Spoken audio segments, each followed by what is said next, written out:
Okay, we are going to continue our second session, furthering water cooperation among nations and stakeholders, making it happen.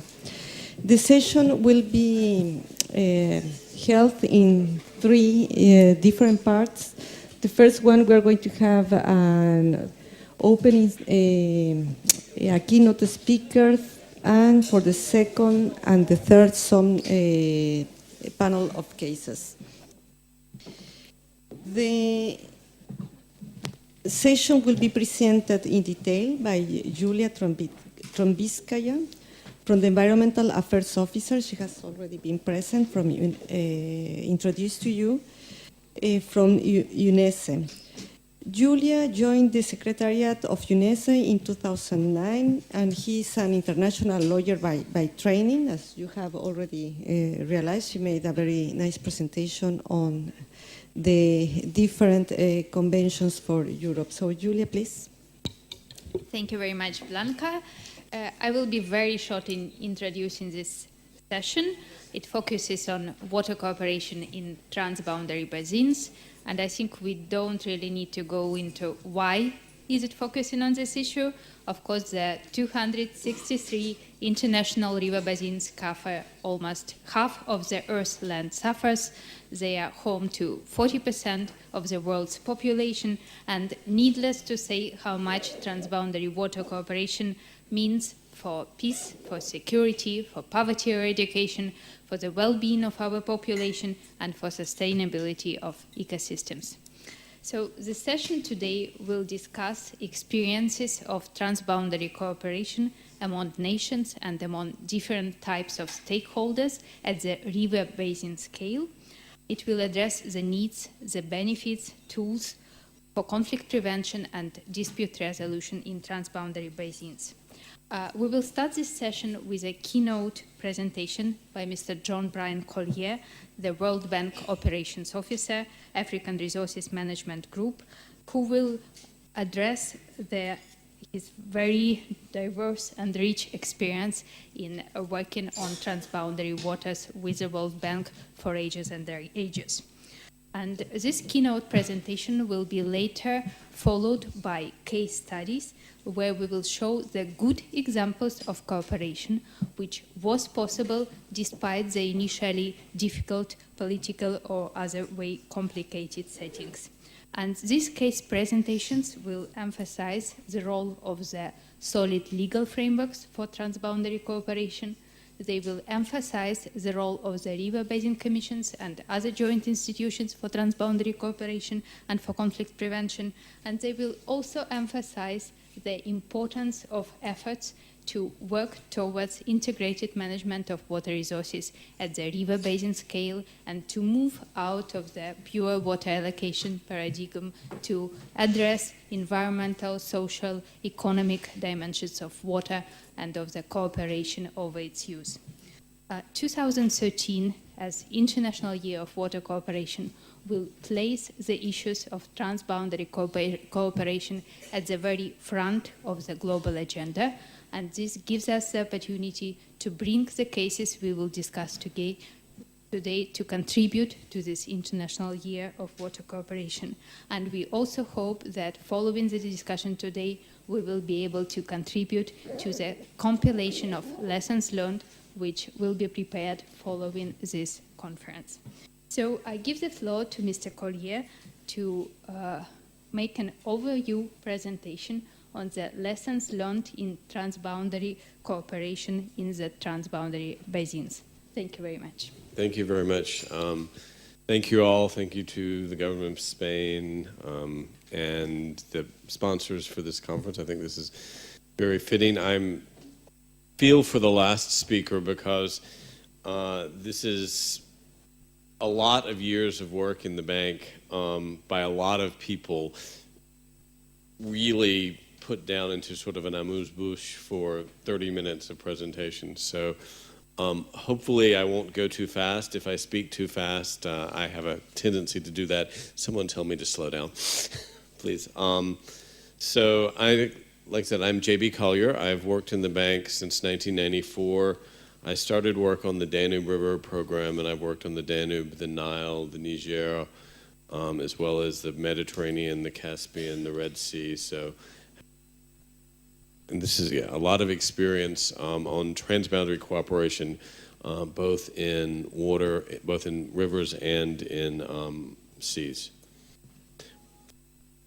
When we're looking at transboundary cooperation, we start by looking at countries, and each country has very ambitious goals as far as development goes. They want poverty to alleviate poverty.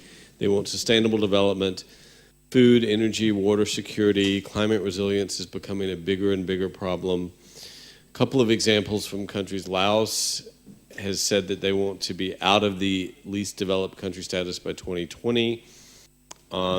Ethiopia is trying to, by maintaining at least 11% annual average economic growth and by addressing emerging development bottlenecks to meet their MDGs. So just a couple of examples of countries that are working on international rivers.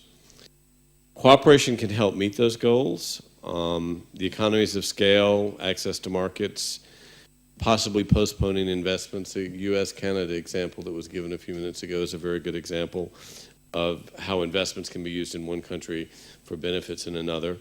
Jointly facing common threats, optimize things on a regional basis rather than a national basis, and help countries balance each other's needs. The puzzle that we come up against is that if cooperation brings these benefits, why doesn't it happen more often? There are 276 river basins in the world. 60% of those have no treaties or provisions to cover them. There are very few river basin agreements, and most of them are bilateral.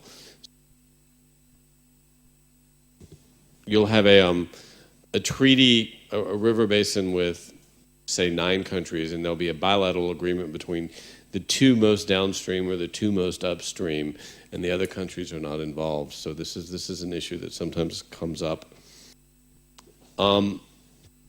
We're looking at what holds countries back, and it's the perceived risks. Countries really look at the benefits and the costs, the perceived political risks and opportunities. You have internal drivers, both political and economic, in a country. You have external drivers, global dialogue, regional geopolitics, and climate risks that go into why countries cooperate along waters. Do this very. Sometimes I do too quickly. Need to quickly look at the global context. If you look, I wish I had a little laser pointer, but if you look at the lower indicators, the per capita and life expectancy is also the areas where they're in countries where you have. This is really good. Sorry, it's so. Just looking at where countries are, and I work in the Africa region, and Africa is in the bottom corner in most of these countries, and we're trying to figure out ways to use cooperation to bring them up the scale. Countries are facing development challenges, and again, this is looking specific at Africa, but it's not necessarily. Growing populations, growing cities, growing economies are all faced in these countries. This is a continent that has 60 river basins that drive the cooperation. Information is a big change. We're looking at the new visualization, better data sets. We have hardware. I see 8 people, I think, in the room with iPads or tablets. These are things that are being used all over the world now. On a lot of our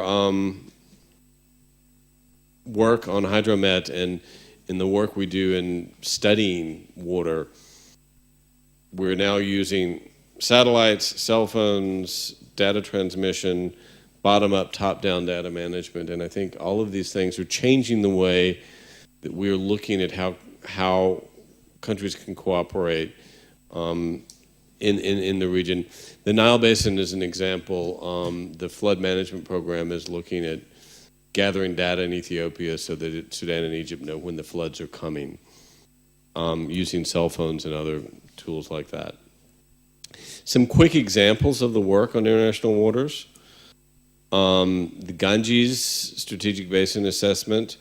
I'm not going to try to explain everything on this slide because it's a little bit dense, but it just goes to show it's an incredibly complex system,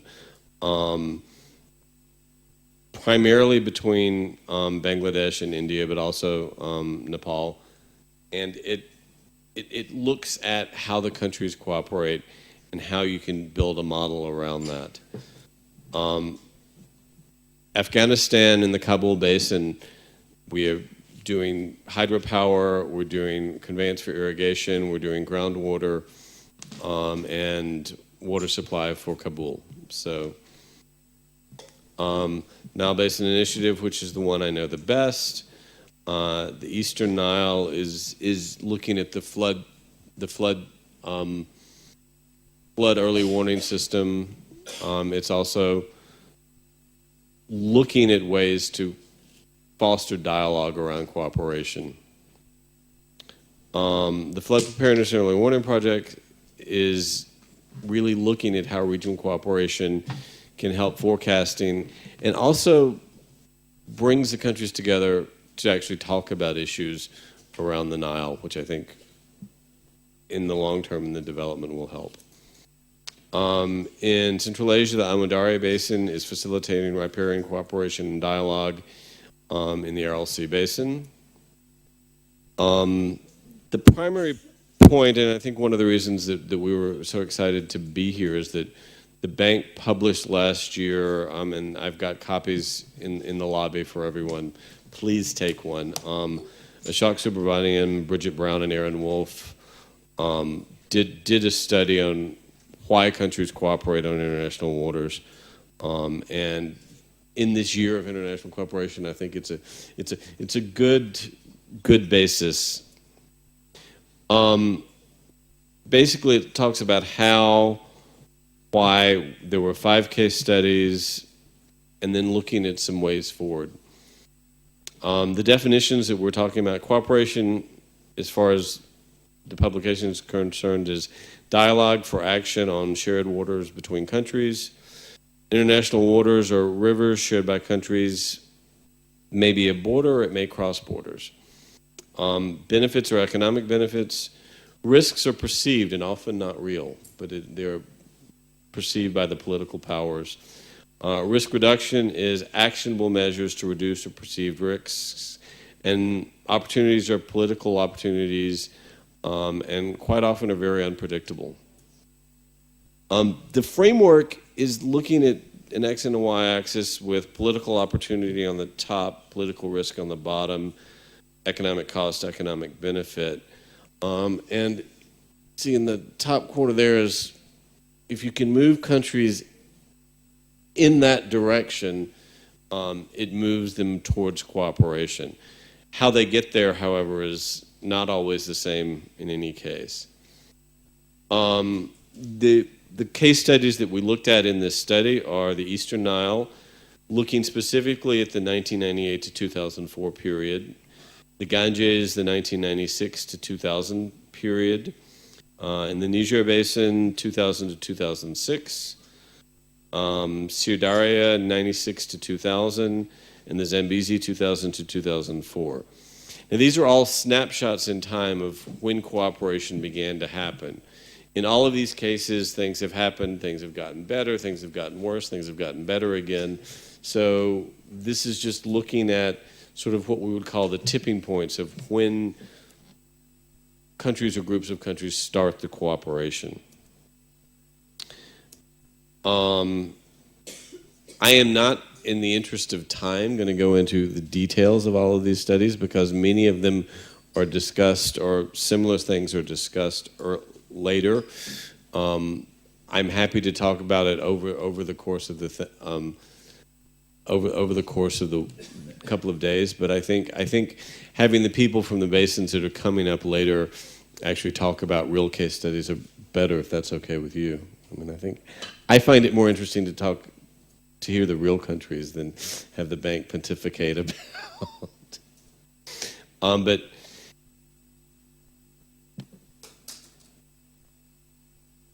I will talk a little bit about where the case studies go and what we do. The risks that we're looking at, there are 5 types of risks. Capacity, it's a country's confidence to negotiate an agreement. Having the knowledge and the examples of the basin to actually be able to go in and talk to their neighbor and feel like they can get their point across. Accountability and voice. Countries often, there's a distrust, often a natural distrust in co-riparians and or other agencies, and third parties often can come in and help mediate, as we were talking about in the last example. Sovereignty and autonomy. A country wants to have the control of its resources, doesn't want to feel like it's giving up control of its resources to a regional body. But at the same time, with the equity and access, countries are really concerned that they're fairly treated, and whether it's flows, whether it's if it's a joint investment, who's investing the most money, who's getting the most resources, and in the entitlement for the use of the water course. And then stability and support. Countries concerned that an agreement will not be honored by its own investments, but widely supported politically. I'm going to go back to the risks now. And the idea of this, and I hope you can hear me, but is really figuring out, either on the benefit side or the cost side, how to get countries to move from the risk section to the opportunity section. And there are many, many different ways that happens. There are core risks, and then there are operational risks. The core risks are basically the sovereignty and autonomy and equity to access, and the operation of the capacity, the accountability, and the stability. You've got to improve a country's knowledge. You've got to make sure that all of the countries have some sense of rules of engagement, some sense of basis to talk to each other in order to move the agenda forward. And you have to, one of the things that the bank has done in all of these cases actually is work with the countries on a very technical level. We are not the political body that a lot of the other UN agencies are. We may deal politically, but we try to deal much more on the technical basis.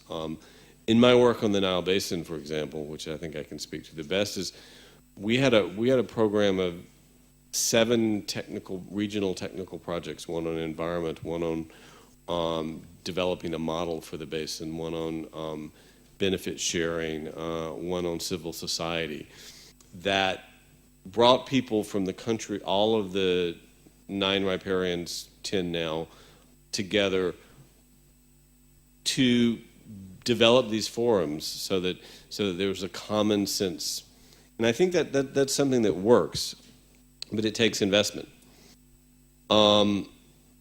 Ways to reduce risks are building knowledge and skills, creating institutions, developing ways to agreement, financing, developing a program that will actually sequence the benefits as they're coming up, creating a forum that gives a sense of legitimacy for the work that's being done, and having someone that can come in and actually do the facilitation to, again, move you from the risks to the opportunity curve. This is when none of this work is easy. I call this the spaghetti chart because it shows that linking your risk reduction strategies is really difficult, and there isn't a one size fits all. If you look at the 5 case studies, they're incredibly different, and if you look at any other river basin around the world, it's going to have a different set of factors that tries to decide when cooperation will happen. This sort of puts it in a little bit easier, more of a scale. And as you move along, development goals or cooperation, you kind of move towards agreement, taking into account risk and opportunities, or you may end up having no agreement, which also means that you're looking at it. But it's a continuum that looks from the country perspective and the partner's perspective. And by the partners, from the bank's point of view, it would be us, the other UN agencies, bilaterals like the Netherlands, who I'm happy to see here because they're one of our biggest financiers on these issues in the bank. And so some of the things that we're looking at in the study really looks at is some pointers for partners. Risk reduction strategies need to be a pooled approach. You have to harmonize it. Look at the strengths of the GEF, the UN, IFIs like the bank and other international banks, bilaterals. Develop ways to do financing and technical assistance. Monitor the process. Look at the outputs. Go back and look at them again every few rules. Communicate. And give the incentives to the teams from all of the partners to actually do this work.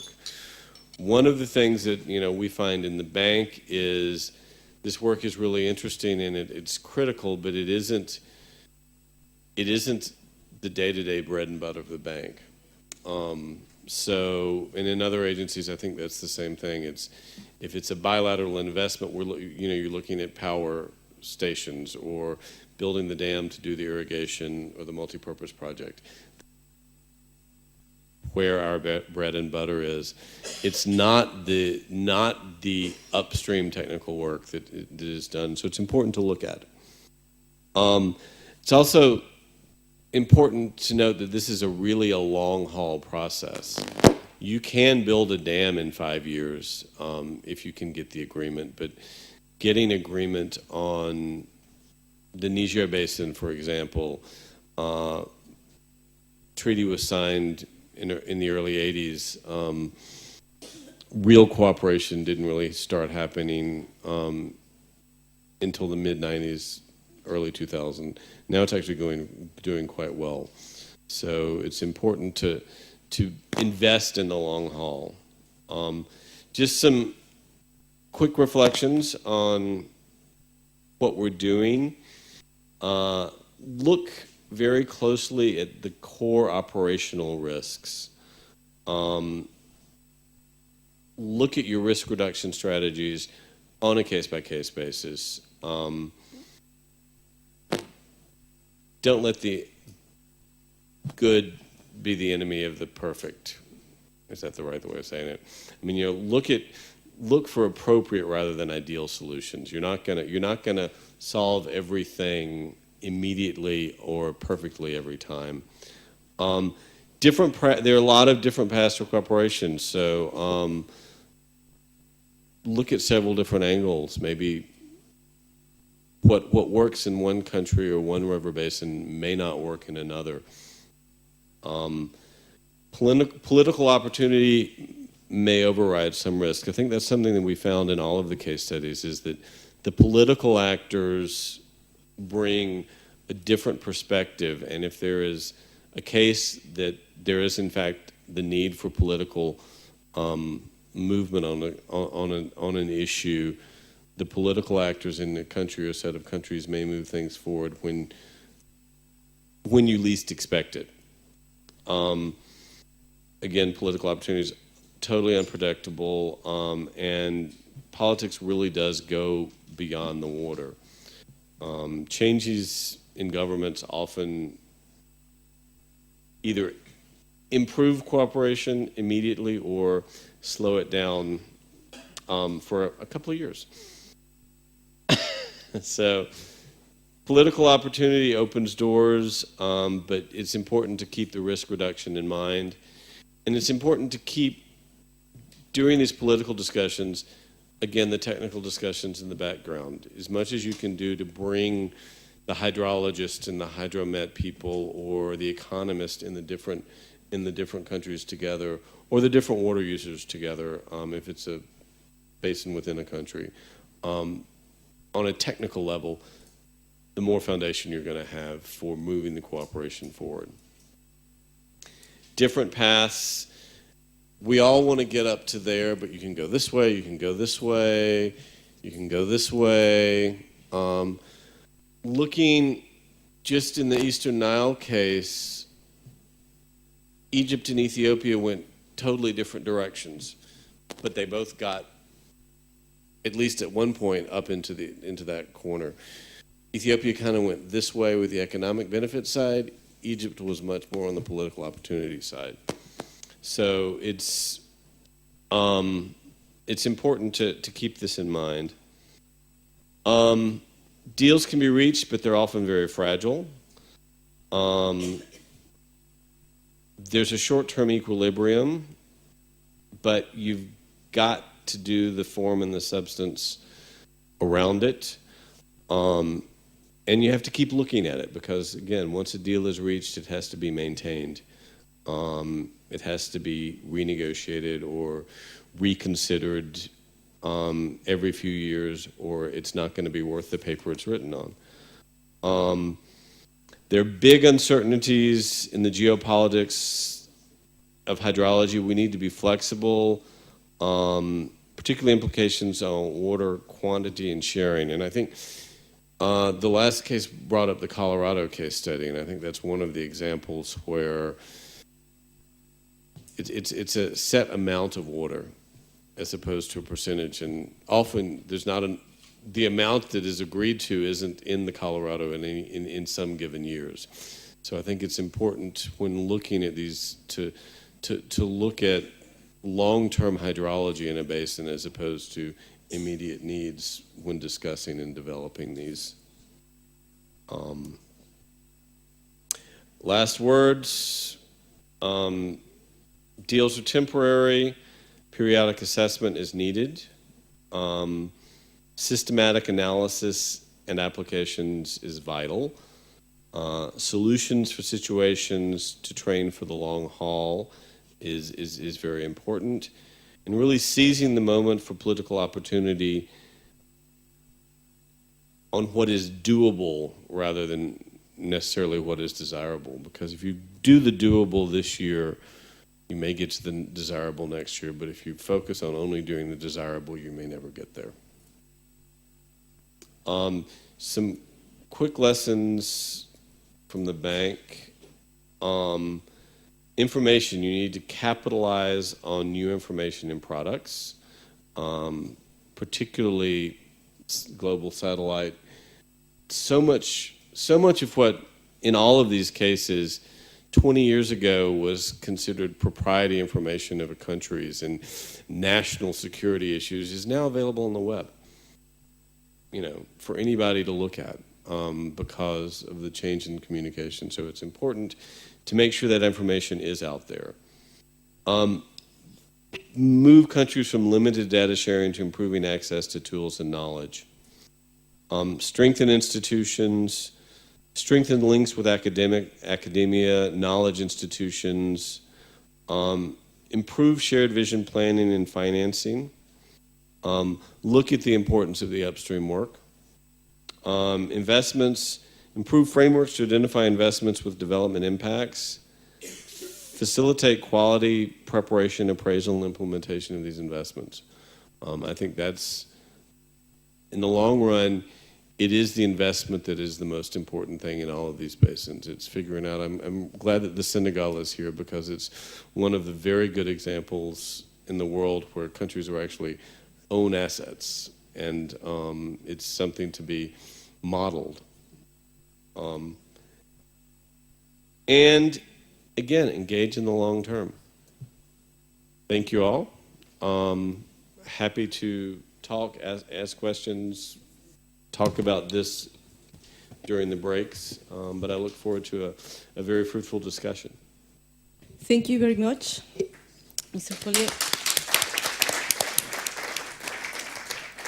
I think there is time for questions. The main point brought by Mr. Collier, at least from my perspective, was the use of the risk management approach.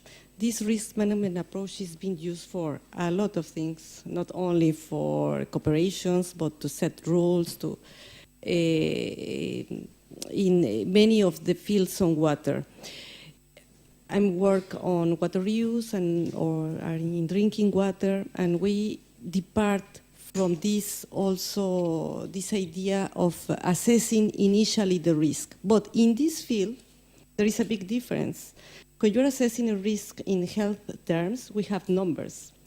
In cooperation, you don't have numbers. As he mentioned, he has perception. So I would like to hear from you some questions, comments around this. Is there a different perception among regions, among countries? To the Latin American people, I say that because I'm a Latin American, we are more easy to cooperate because we like parties than people that are from the north that do less parties. So please, comments. Let's cooperate with some comments, please.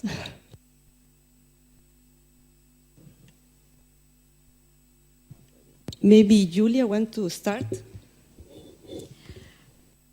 Well, first of all, I would really like to congratulate you on this water paper, which I was reading on my way here. And I was reading it really from the perspective of the RLC cooperation, where I do work a lot. And I must admit that I have found a lot of answers to the questions which I had before, exactly in this concept of the perceived risks, which are not real, which look very strange for an outsider, which are beyond any logic for an outsider, but which still are in the region and which do hamper transboundary water cooperation. We work, the UNEC Water Convention works a lot in the field, so we run the program of national policy dialogues in the countries of Eastern Europe, Caucasus and Central Asia. We run field projects where we'll help 2 or 3 countries to reach an agreement, like the one on the Dniester, which I have shown in my first presentation. In Central Asia, we work on the regional cooperation in the framework of the International Fund for Saving the RLC. And I would very much agree with your analysis, because indeed this long-term vision which was mentioned in your presentation is very important. Patience is very important. Sometimes we get out of patience. I want to leave the country, I want to leave the region, because we do not see any progress, but then a political window of opportunity arises, the government changes overnight, and you have people there who are much more receptive to the ideas which were not really taken on board before. So I would also probably like to highlight one more idea which I took from your paper and which resembles very much with my experience. It is about the importance of national champions, which are doing a lot on the ground, which are driven by motivation, enthusiasm, and really a lot of enthusiasm to make something happen. And these national champions are to be found, and they are to serve transboundary water cooperation. Did the audience warm up? Do we have more questions? The Netherlands, please. Netherlands Ministry of Foreign Affairs, thank you very much for the presentation that you made. One of the things I was wondering is, there's a lot of talk now about nexus, water, food, energy, which is part of a bigger nexus. There's climate change. You could even extend it to things like access to resources, and you can make the nexus as big as you like. Somehow it's reduced to these 3. Do you expect in future water cooperation that you'll see more, let's say, bilateral and international deals being made that extend much further than just talking about water? You mentioned the interesting example of the treaty between the US and Mexico, where basically water is being traded off against immigrants and drugs and those kind of issues. which is not part of the nexus, but which is an example of getting very wide. But I can imagine that in the field of climate, energy, food, and water, that in that mix of those four, you'll see more treaties. What's your view on that? Thank you. Well, there was a speaker before me who mentioned the Mexico Treaty. I don't want to take credit for something I didn't, but I thought that was interesting as well. Yeah, and it's interesting because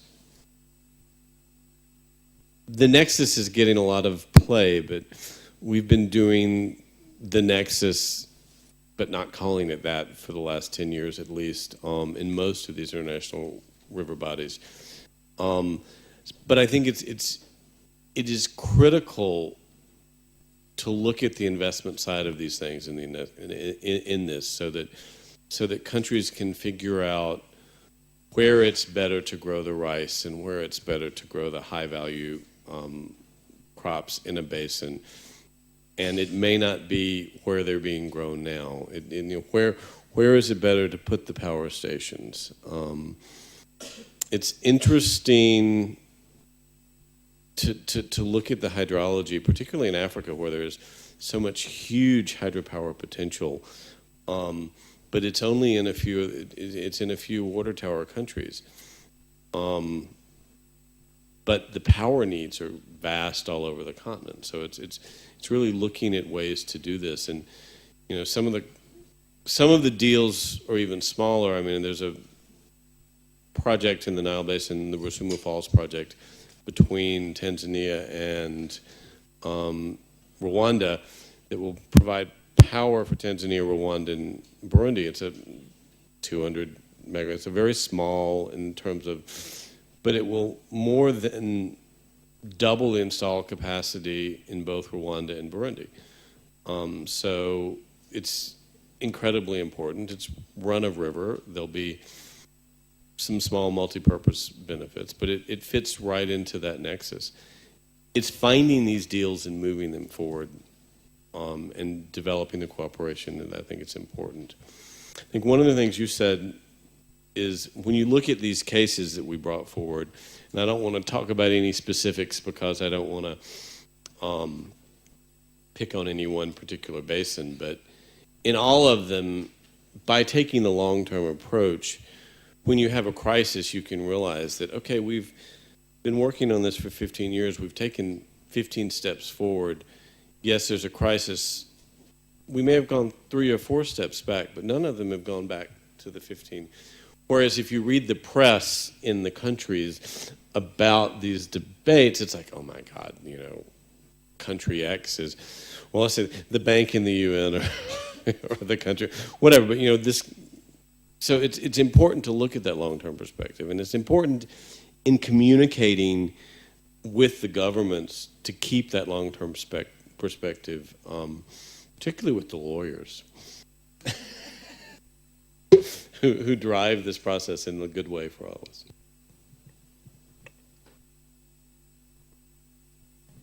Yes, thank you. I'm the Women for Water Partnership. Thank you for emphasizing the long-term perspective.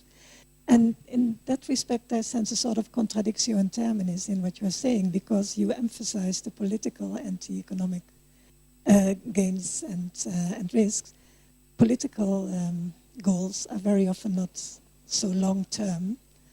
And so I don't really have a question, I have more of a comment, because I feel that if you really have to look at the long-term, and that's the thing that we are looking for all, you need to have mechanisms that more or less ensure the long term while the political perspectives are changing. So I would really underestimate the need to build a strong civil society in order to keep this long-term perspective. Thank you. Can I go ahead? Thank you very much. My name is Muhammad Abdelmonem. I work in UNEP, United Nations Environment Program. And I thank you very much for your excellent presentation. I just wanted to have a kind of like a wider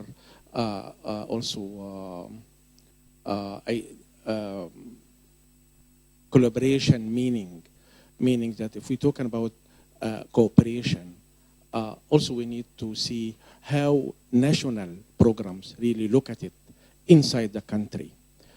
we are facing a lot of issues in UNEP in different cases we are dealing with. I will not pick on Nile because this is a very famous case which have been studied in many organizations, but I will just talk about some other lakes we are working on. Usually when you speak or you negotiate or you provide a platform for negotiation between countries to look at the issue of water from the ecosystem perspective or whatever, you found that you are really dealing not only with one partner. Inside the government, you have different ministries that deal with water. Sometimes they are not really coordinating their efforts. And you have a Ministry of Foreign Affairs, you have Ministry of Water, we have Ministry of Environment, we have Ministry of Energy, and sometimes we have Ministry of Science and Technology in some countries. So now your negotiation will depend on which really that partner will be. And most of the case, you reach kind of a deal, then you go back to the country and it's not really that deal you think of. And now we come back to the point you have mentioned, that the media and the impact of media on building that public opinion about a certain case. And usually the media will pick from whatever they pick from, and then it's not really the real case. So I will really I will also encourage my other colleagues from the national programs to really look at that issue of harmonizing the position inside the country in dealing with other countries in neighboring. Just very recently, we have a case of maybe I will talk about that later, about Lake Turkana between two countries, Ethiopia and Kenya. And to really have the right team, we asked for representative from each of the ministries dealing with that one. So we have people from Ministry of Environment, Ministry of Foreign Affairs, and also Ministry of Water in both countries to sit down and see. And really, we have changed the whole case because of the presence of that one. So maybe you also will look at that in different perspective. Thank you very much. In the back, please, and introduce yourself.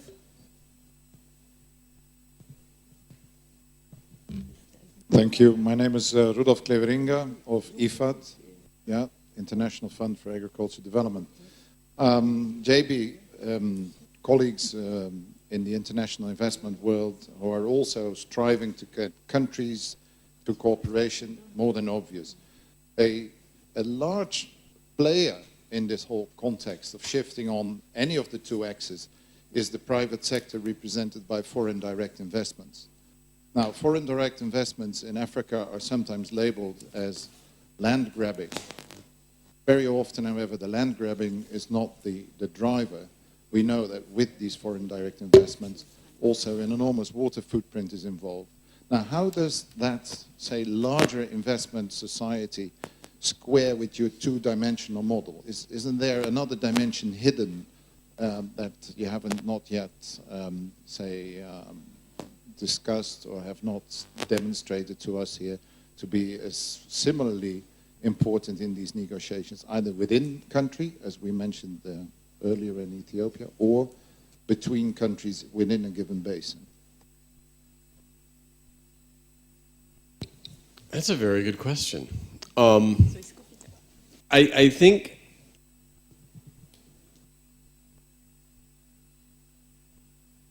let me think for just a minute. I should have let one more question go before, but no. I think it fits. I think that fits pretty squarely into the political risk area because, in fact, the larger the investments and the more the money involved in the economic stimulus, the more the political parties, I think, pay attention to it. But I think that's a very good point that is very important. And it actually fits into what I was thinking when our colleague from UNEP was talking, is that the one ministry that we often overlook in a lot of these corporations is finance. And if you sign a treaty and create a commission, if finance doesn't agree to pay the countries contribution, then it's not going to get paid. And I think that's both of those. It's getting the financial factors involved and looking at the economic benefits of the cooperation. But that is a dimension that probably needs to be added the next time we do something like this. Well, thank you very much. I think it's the end of this first session. Thank you to Mr. Collier because very nice presentation, and to Julia for her very nice comments. And coffee time. I would like to welcome you to the panel of cases. And for the first case, we move to Southeastern Europe, to the Sava River Basin. And this case will be presented together with me by Dejan Komatina, the secretary to the International Sava River Basin Commission. Dejan has been the secretary of the commission since 2006. His background is civil engineering, and he had been teaching civil engineering in the universities of Belgrade, of Banja Luka, Hamburg, and Delft. Sava is a river which is a tributary of the Danube River, and it is a second sub-basin in the Danube. It brings together 4 riparian countries: Bosnia and Herzegovina, Serbia, Croatia, and Slovenia. And the seat of the commission is located in Zagreb, where Dejan has joined us from too. It's a rather young commission. Last month, its parties celebrated the 10-year anniversary of the signature of the Framework Agreement on the Sava River Basin, and it has been born in a rather delicate situation. So it was born after the dissolution of the Socialist Federal Republic of Yugoslavia in the early 90s and following the Balkans War. And despite being so young, this commission is already widely recognized as a big success. So I would like to give the floor to Dejan to introduce us to the Sava cooperation. Thanks, Julia, for the floor. Ladies and gentlemen, good morning. It's my pleasure to be here to participate in this conference and to have this opportunity to present the case of water cooperation in the Sava River Basin. So, well, in order to save time, let's move immediately to the map to the southeastern Europe. And you can see the location of the Sava River Basin marked by this red line. The Sava River Basin as the sub-basin of the greater Danube River Basin, shown by a green color on this map. So the Sava River Basin is the second largest sub-basin of the Danube by basin area. And the river, Sava River itself, is the largest tributary of the Danube by flow rate, by discharge, contributing with 25% of the total Danube flow at the junction point of the 2 rivers. The basin hosts approximately 9 million people and is shared by 5 countries of former Yugoslavia, if we neglect a minor part shared by Albania. So you can see in this table that 5 countries sharing the Sava River Basin, and I can tell you that what is a challenge in our case of cooperation is that all these countries have a different status with respect to European Union membership status. So Slovenia is EU member state, Croatia is becoming EU member state, it will become the member state this year. Montenegro has initiated negotiation process. Serbia is candidate country. Bosnia and Herzegovina is potential candidate country.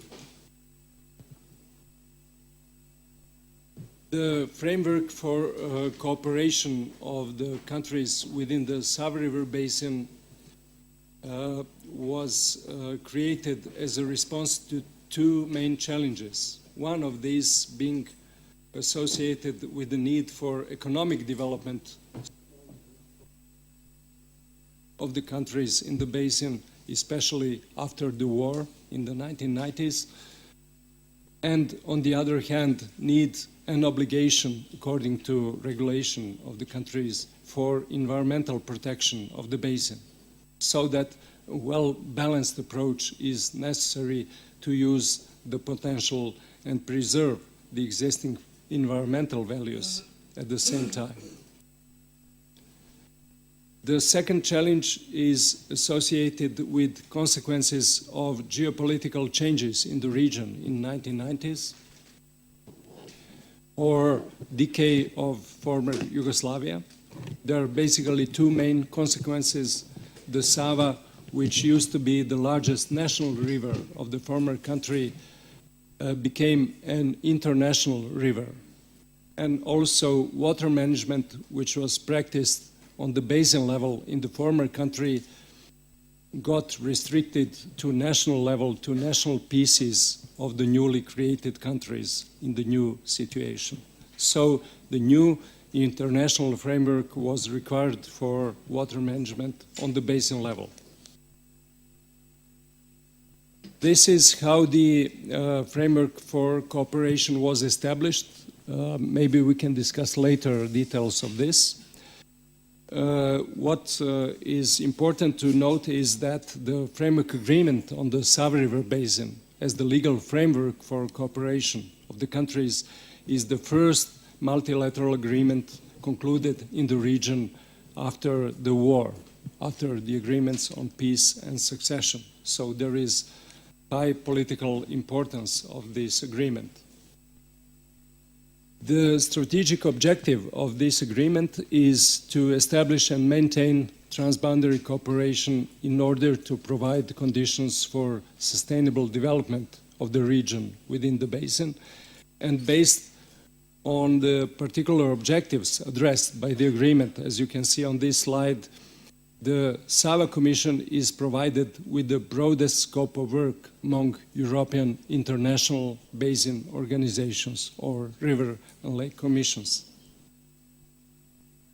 Accordingly, a wide range of activities are coordinated by the Sava Commission, including development of plans like River Basin Management Plan, Flood Risk Management Plan, Sediment Management Plan, establishment of integrated systems such as GIS, Geographical Information System, hydrometeorological information and data exchange system, forecasting and early warning systems. Also development of economic activities, and so far we have dealt with navigation and tourism development in the basin.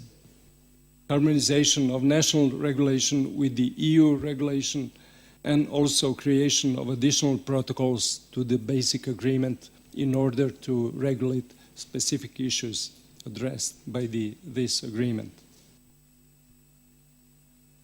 Unfortunately, there is no time to talk about the results achieved during this period, but I would like to summarize the key features of the approach applied by the Sava Commission.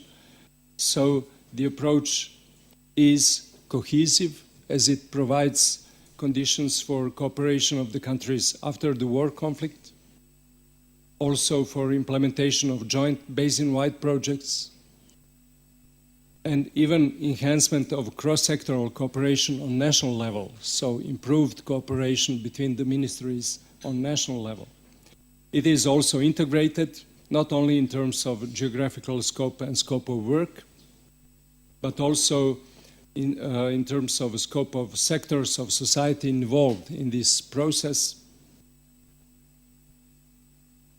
governmental, non-governmental, academic, and business sectors. It is also aligned with UNEC conventions and EU regulation and strategies, and there are several examples. So certainly there is Water Convention of UNEC as a model for cooperation in the Sava River Basin. There are also directives like Water Framework Directive or Flood Directive used as a framework for cooperation of the countries, and also the strategies as shown on this slide. The approach is also sub-regional, so it provides or offers to the countries final resolution and complementarity of results with those obtained on a regional Danube scale. And it is also pragmatic and practical, providing the countries with concrete products such as plans, integrated systems, development programs, and also harmonized regulation. There are also many challenges. We can discuss that later, I guess. So I can skip this. And as a summary of this presentation, the agreement on the Sava River Basin appears to be a good framework for integrated water resource management in the Sava River Basin. It is very demanding in terms of resources and also cross-sectoral coordination, communication of different ministries in each country, and also permanent joint efforts of the parties. However, it provides considerable benefit for the parties and provides a good basis for what is the key objective of the agreement, which is sustainable development of the Sava River Basin. So I guess many questions will be discussed later in the discussion, and this is only invitation to visit our website and to get more information on the activities of the Sava Commission. Thank you. Thank you very much, Dejan, for this introduction. I must admit that I visit your website very often, and the things which are of particular interest for me are the information about the meetings of the Commission. You are very open in posting everything to the website, the documents, the technical papers, and I think this is a very, very good approach. And we are, of course, the permanent readers of your newsletter, which you produce on a quarterly basis.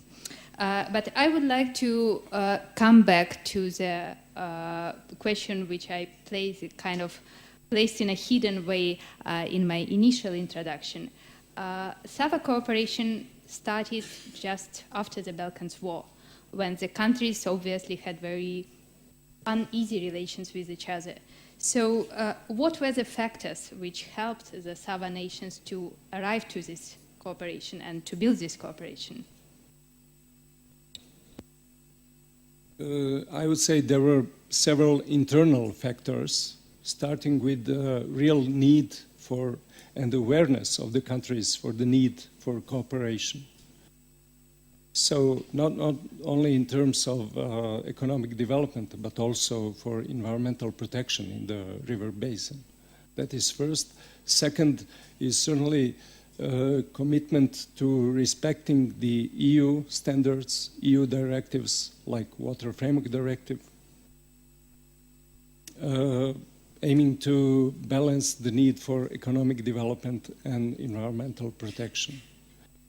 And I would also mention the UNEC Water Convention as a model for integrated approach to water resource management that we applied subsequently. Was there any influence by the Stability Pact for Southeast Europe? Yeah, sure. There was external factor, which is actually European Union through Stability Pact for Southeastern Europe, and their direct support to the process of negotiations of the countries, especially immediately after the war, to bring all the countries together on the table to discuss what is the optimum, what is the best way to go forward with the cooperation. And now, 10 years after, when you have difficulties in solving a particular issue, when you have some problem, how do you approach this? I may particularly refer to the case which happened at the last meeting of the Commission when one of the countries did not sign up to the integrated river basin management plan. So how do you address such kind of situations? Yeah, in some cases we still experience difficulties when reaching the agreement of the countries. So what is the basic principle of work of the Sava Commission is consensus of the countries. So in case there are such difficulties, the country having a different standpoint is usually given some time to reconsider the issue in question, to reconsider the approach to this issue, and usually a number of meetings, consultation meetings are organized in this country to try to convince not only high political level representatives but also experts of the country to make sure or to make aware, to be aware of benefits of making such a decision. So that I would say these situations do not happen very often, fortunately, and usually or most often are solved this way. Thank you very much. I think next time you can call upon Ligna's help if you have a similar situation. I think so. You mentioned that the mandate of the Sava Commission is one of the broadest among similar bodies in Europe. So it takes both navigational uses as well as non-navigational uses. Does this broad competence help you in achieving integrated water resources management? Because I would also be probably concerned that if you have such a broad range of issues, the approach can be fragmented. How do you deal with it? That's a good question. Certainly this broad competence helps in achieving integrated water management, but there are also challenges like demand for cross-sectoral cooperation and coordination of different ministries within each of the countries to get prepared for the sessions of the Sava Commission. But once this is done, it is very good to have one place to discuss all water management issues like different water uses, protection, environmental protection, protection against floods, and etc. So I think this is a good way, but the process is very demanding for the countries in terms of resources, very thorough preparation among ministries, and once this is done, it is an advantage to have all this at one place. Thank you very much, Dejan. I think maybe you could tell us a little bit more about this unique experience which you have in Sava and in the Danube about reconciling navigation and the environment. I think the Danube case and Sava as part of it is a very good approach about how these two things can be reconciled. Maybe for the broader audience we could tell a bit more about this. Maybe at the beginning for the audience, I should say that there has been navigation on the Sava River waterway since ancient Roman times.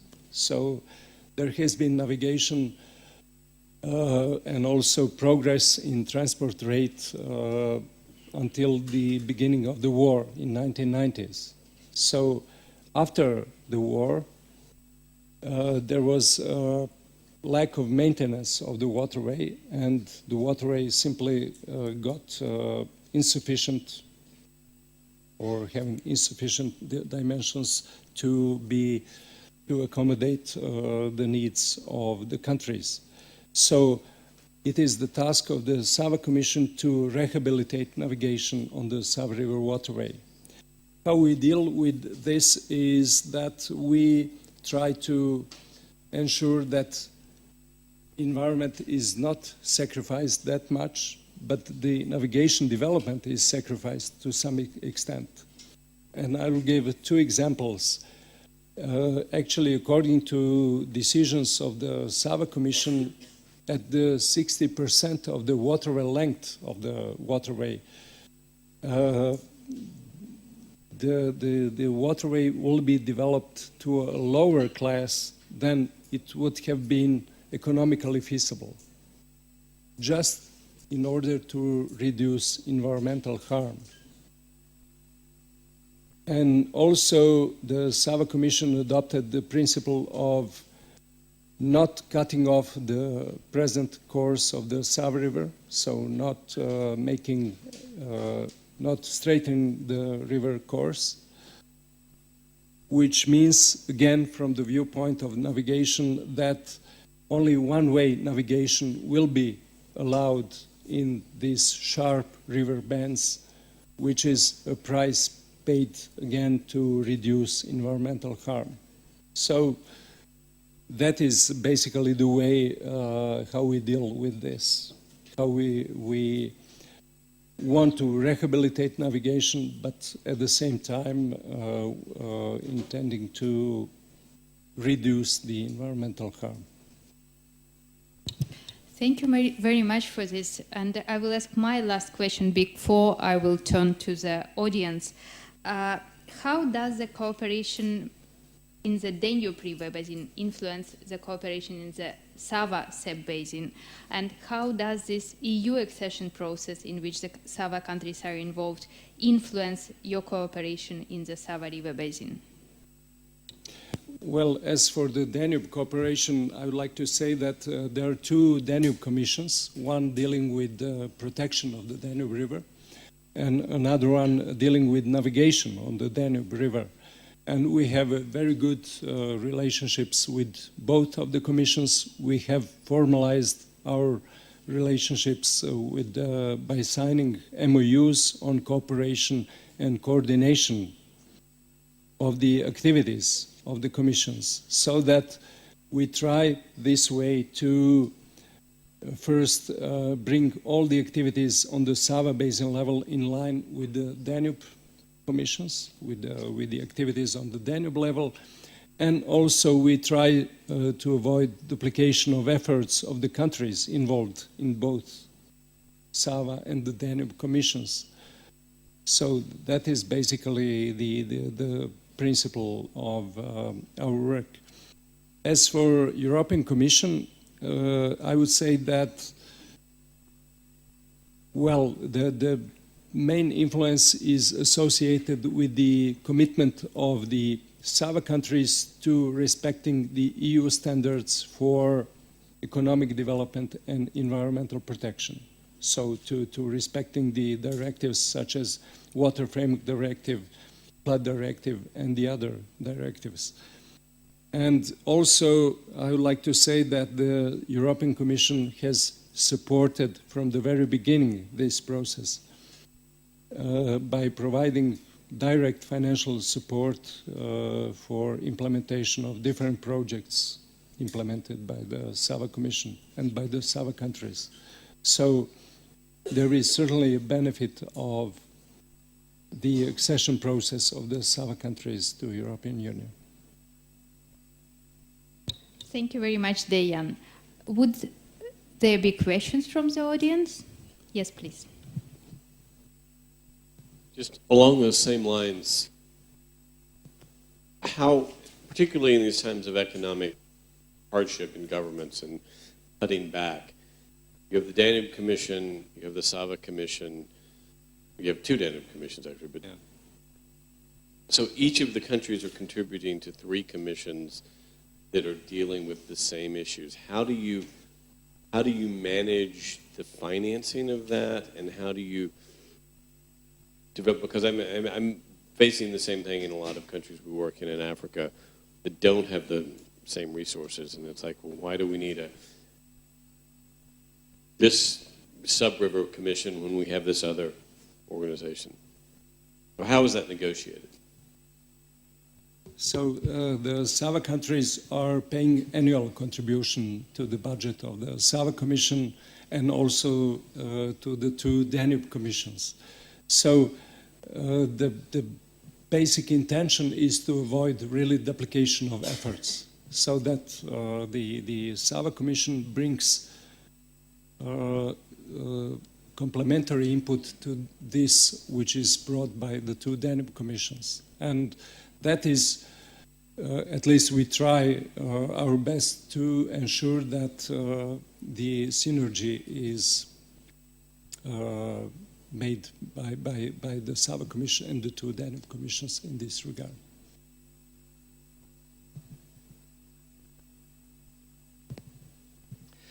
Yes, I would like to ask you a question not directly related to the water problems. Would you say that all this process of setting up the Basin Commission, negotiating, etc., has helped building up confidence sort of politically upstream, in general terms, within all the former members of a single country, which was a Federative Republic of Yugoslavia? Because obviously you departed from an untrustful situation. You all mistrusted each other.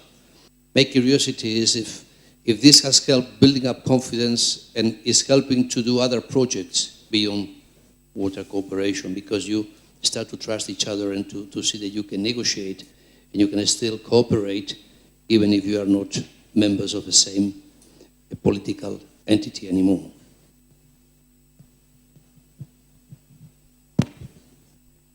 Well, at the beginning of the process, there were certainly very different priorities of different countries. The most upstream country was not so much interested in water quality, for example, or navigation development, but rather, I would say, in political marketing or just of the idea of bringing all the countries which are not EU member states to European Union. So all the countries had different interests at the beginning. But what is the main point is that the framework agreement was, I would say, successful just because it was broad enough to cover the interests of all the countries, both the most upstream countries, the downstream countries, which went for better water quality, flood protection, and also the countries which went for example, tourism development or navigation development. So the only way,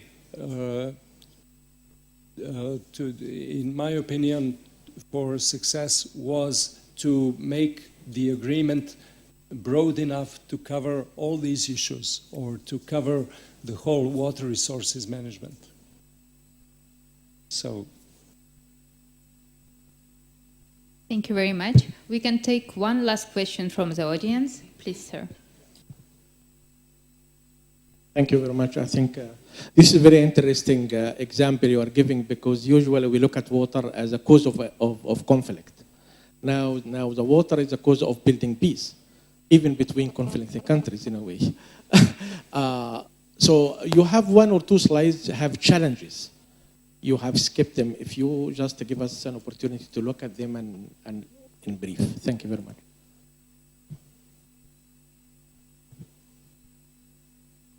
there are many challenges. Yeah, I skipped that in order to save time. But if you want me to go through these, I would like to mention this second one shown on this slide. It is conflict of interests of different users of waters. And this conflict of interests happens not only on national level, but also on transboundary level.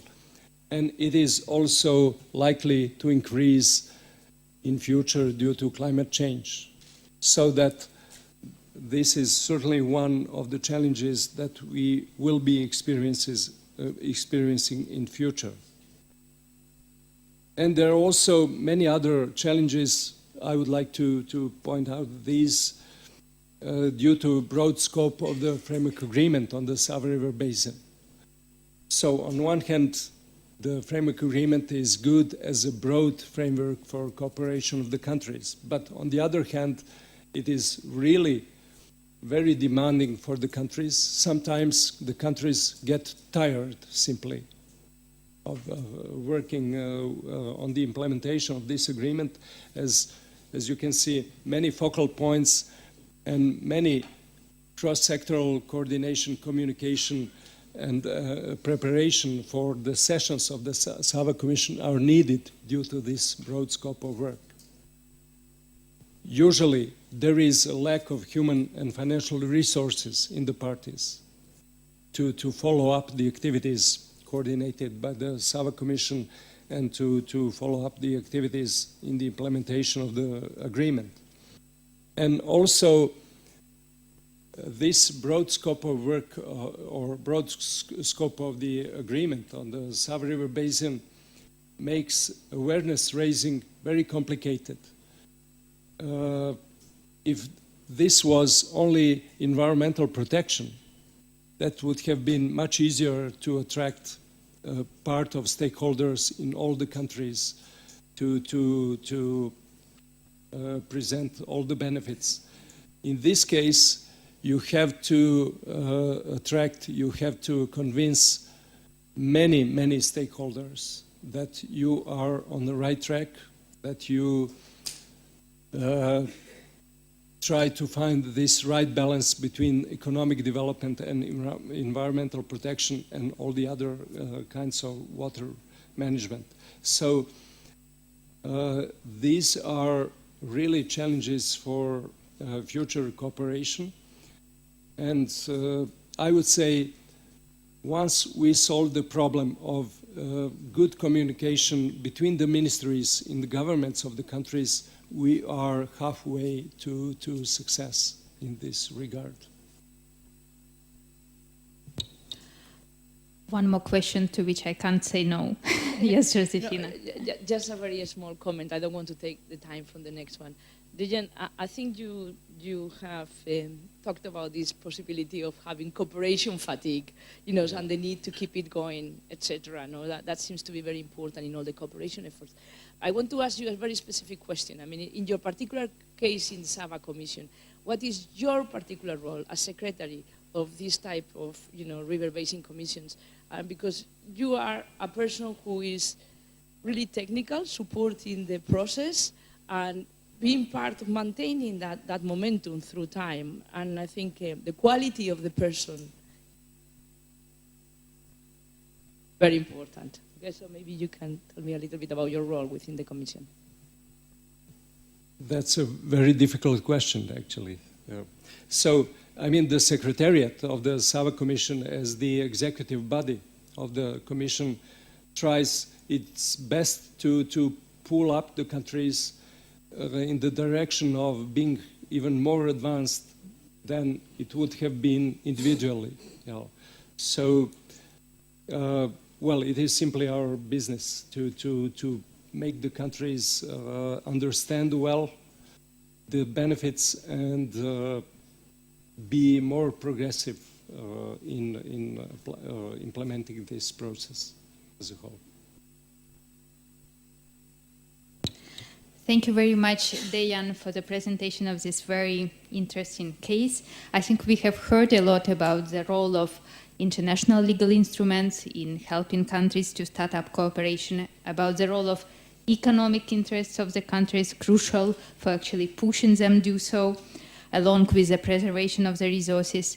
We have heard about the role of international organizations in helping with initial steps in this cooperation and also financing part of the projects. We have heard of the difficulties connected with intersectoral cooperation within the countries, connected with resources and the issue of duplication of the resources and the different challenges which arise out of it. We have heard about the difficulties with communicating the messages about the cooperation. But overall, we would very much wish you a success and not to get tired. Thank you very much. Thank you.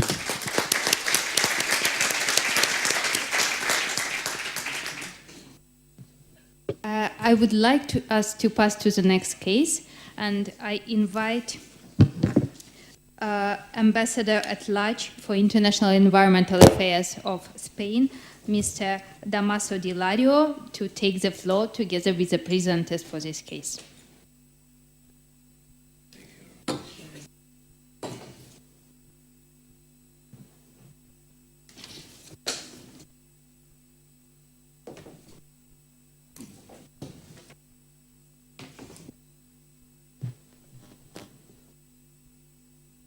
Present.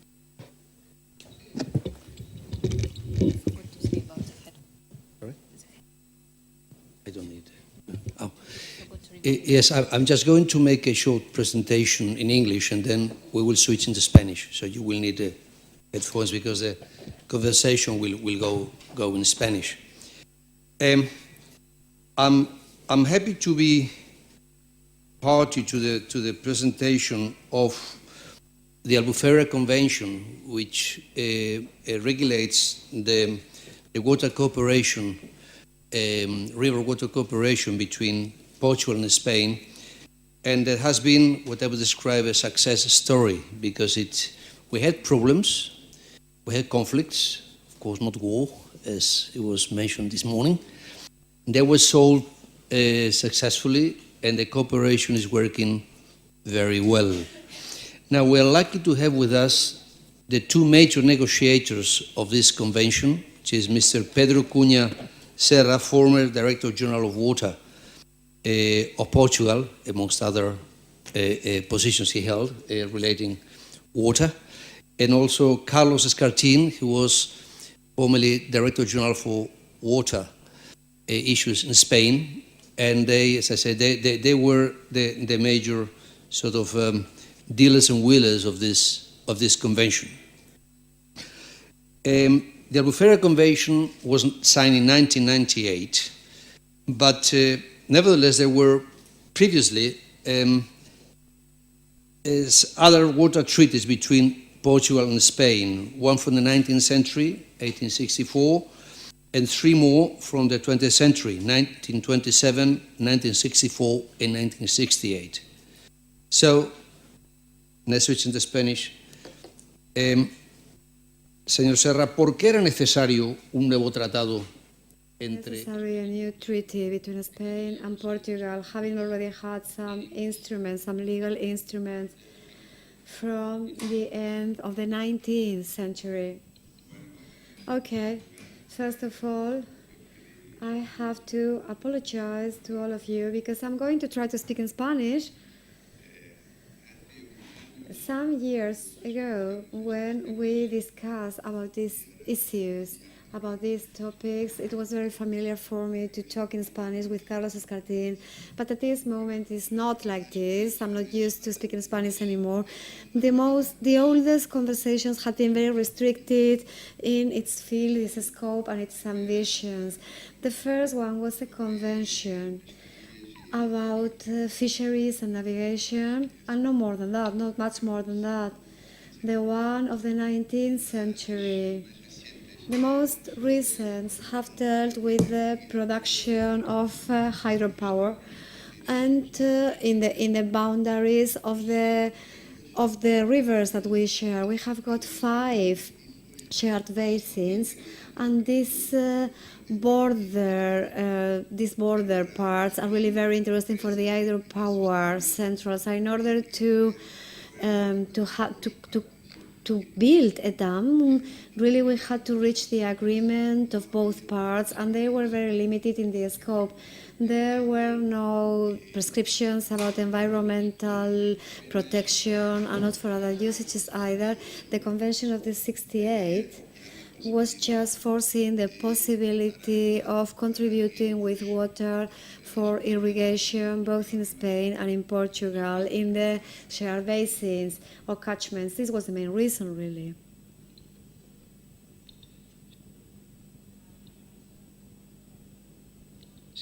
Okay. Mr. Escartin, I don't know whether you would like to add something, and in any case, I wanted to ask you, who were the negotiators and why? Why these persons had been chosen to negotiate and not other people? Okay. Yes, in fact, I really agree with what Pedro, my colleague and good friend, has said. Really, this agreement of the 68, we should add to the information he's given that apart from the farming topic, there was also a certain environmental aspect for the fisheries and so on, but it was only that. And also to say that these agreements of the 64 and 68 were totally fulfilled. So we made the fact of making the most of this hydropower of every river was shared between the two countries, and it really worked very well. So the fact that there were not other components was that there were some socio-political conditionings which did not take into account the environment. The environment was not taken into account as it is considered now, and we didn't have these ecological demands. And regarding the things you've said, the teams, the negotiating teams were set up by each country. So the technical teams really belong to the different hydropower administration, and there was also a political component there. And perhaps in the time I was living in the first time of the negotiation, and I was the general director at that moment from the years 96 to the year 2000. The negotiations started in the year 93, really when Spain started the process of hydropower planning. Even before that, this framework directive was established, and many transference among the different basins were set up, and this really alarmed the Portuguese society, and this was really the last engine or the last driving force of this negotiating process. So, on behalf of Portugal, on the part of Portugal, at least in my experience, there was always a double team, so made up by technicians and also by politicians and lawyers. And in Spain, I was the one to be the chairman of the team, which was fundamentally made up by technicians. And in the last stage, in the last 6 months or last year, when the last signature was getting closer, we also in Spain had a component of diplomacy there. Mr. Serra, which are the main problems that wanted to be solved with this agreement that really lasted for many years? It started in the year 93, and there wasn't any signature until the year 98. Those were very 5 intense years. Which were the years that we had, and how were they perceived from Portugal and from Spain too? Okay, when we look at the things that happened in those years in Spain, they had built many, many dams in the so-called shared basins, many dams, for the production of energy. But in the south of Spain, especially in the basin of the Guadiana River, which is a desert basin in a semi-arid, in a semi-dry weather, the water was really very much used, very intensively used for irrigation, with also a little contribution of Portugal. The Portuguese part of the Guadiana River, well, there was an agreement about it in the year 68, that Portugal should write a dam for it, and the water which should have reached the border did not reach the border. So it was something very important for the decision of starting to negotiate.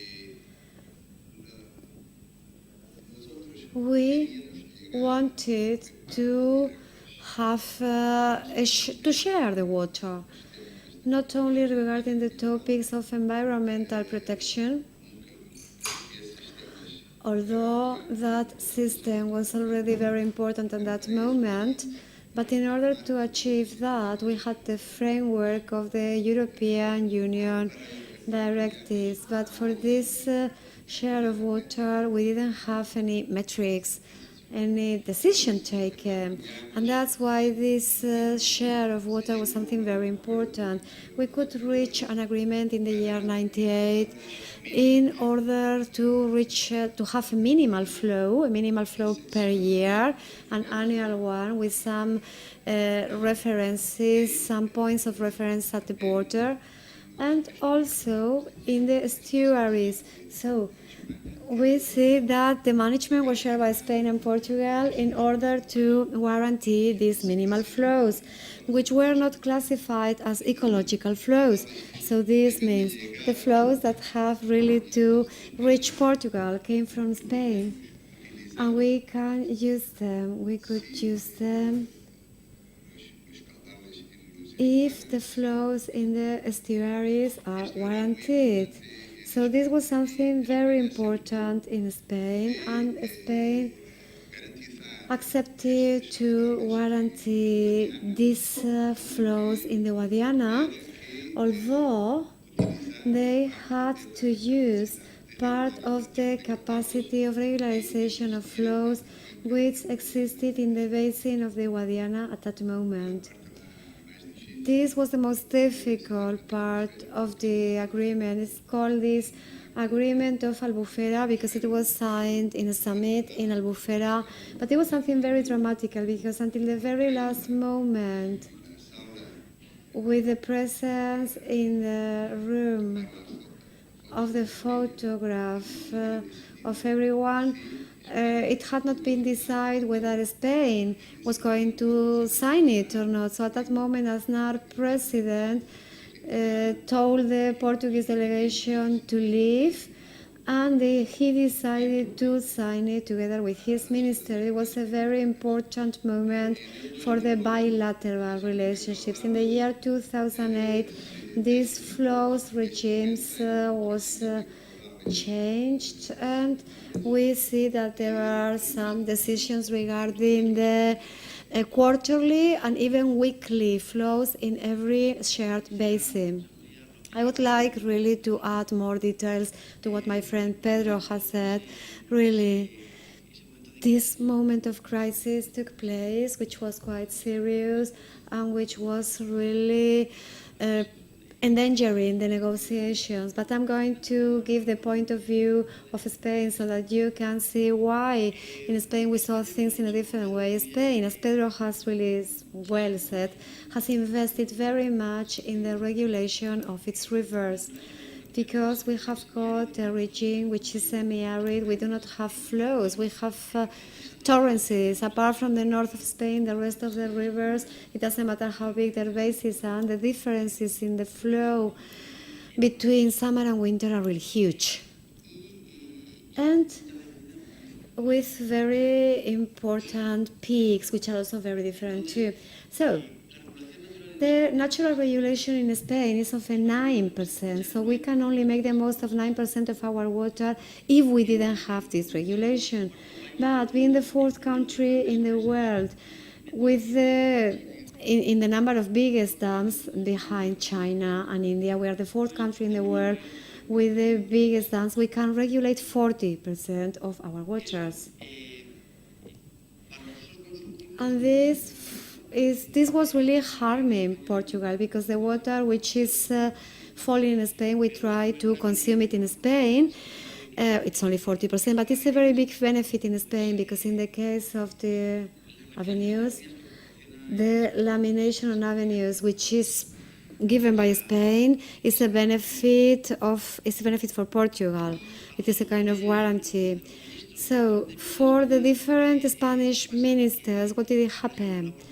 That, for instance, a specific contribution in Spain is 0.20 cubic hectometers per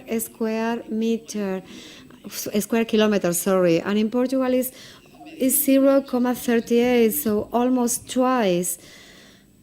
So in such a way, that the Iberian Spanish rivers have got much more water in Portugal than in Spain, because there are more rainfalls in Portugal than in Spain. So regarding the politicians of the government, at that moment they said, okay, this is something crazy. How can they have more water than us? And above all, we have to, and moreover, we have to give them water.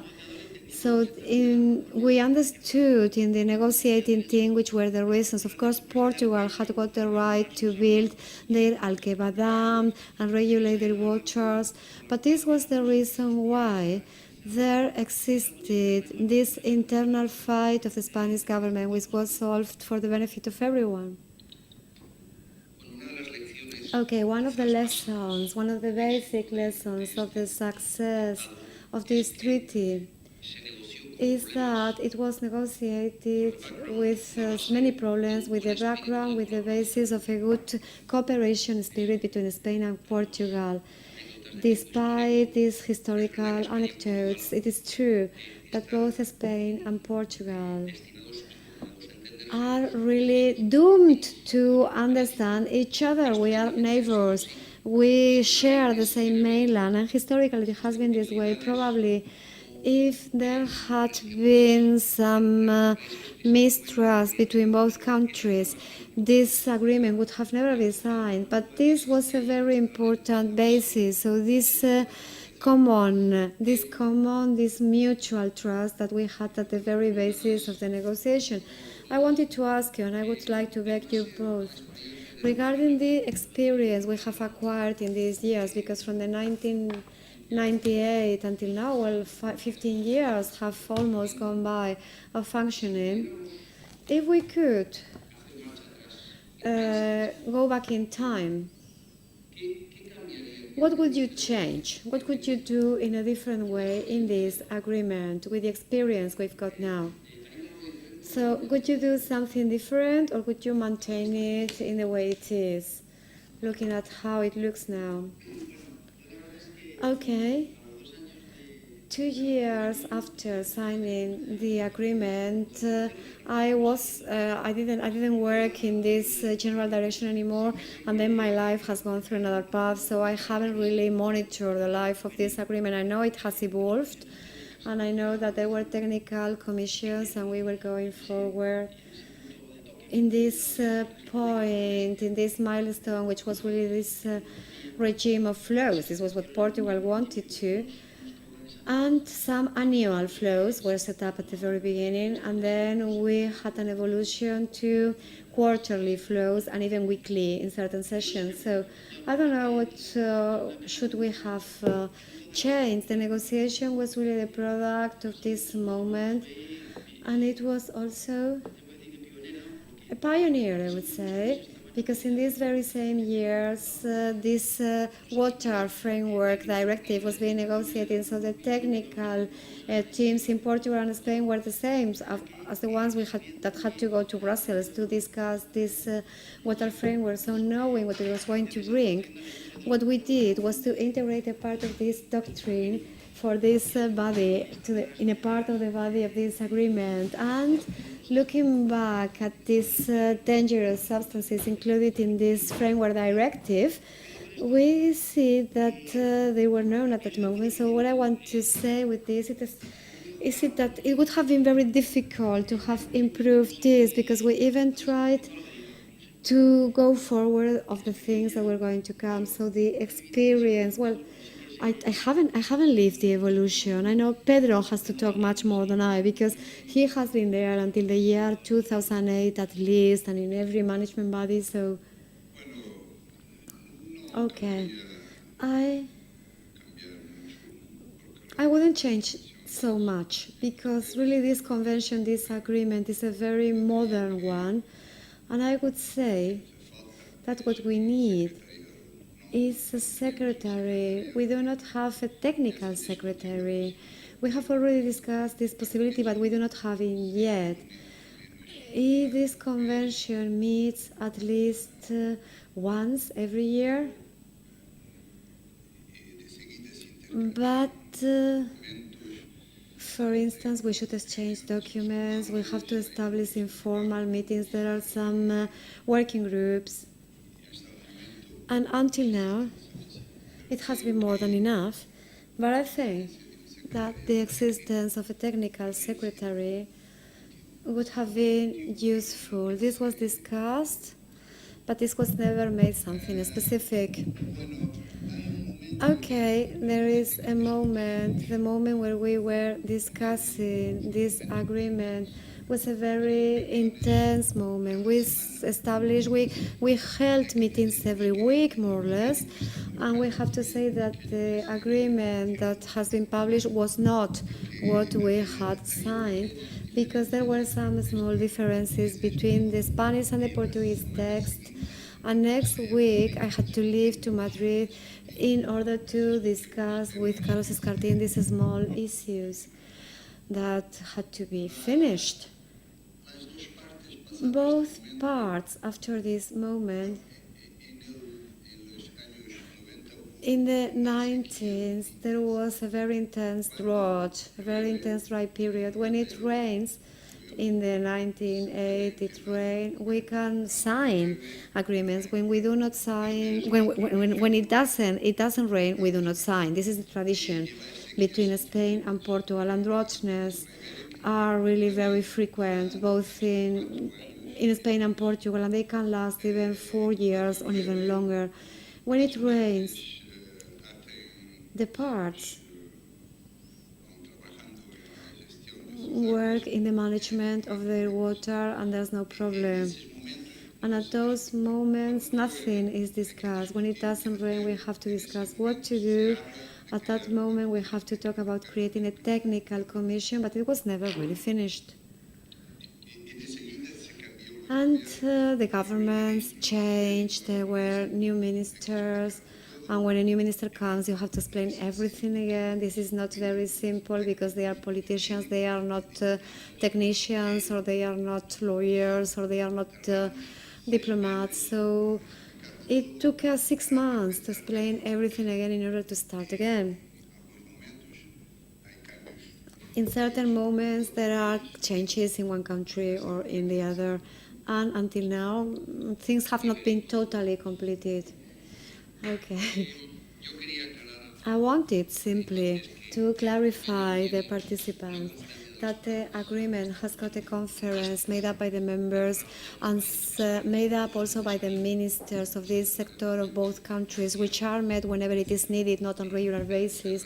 And as Pedro Serra has already mentioned, this commission of this application and evolution of the agreement, which is really meeting on a regular basis, but perhaps we're in the right period in order to discuss this secretary of the commission, because the last year hasn't had a lot of rainfalls. I wanted really to pose a last question before opening up this session, this round session of questions to the rest of the participants. Which are the lessons we can extract from this agreement? I wanted to ask this to the both of you.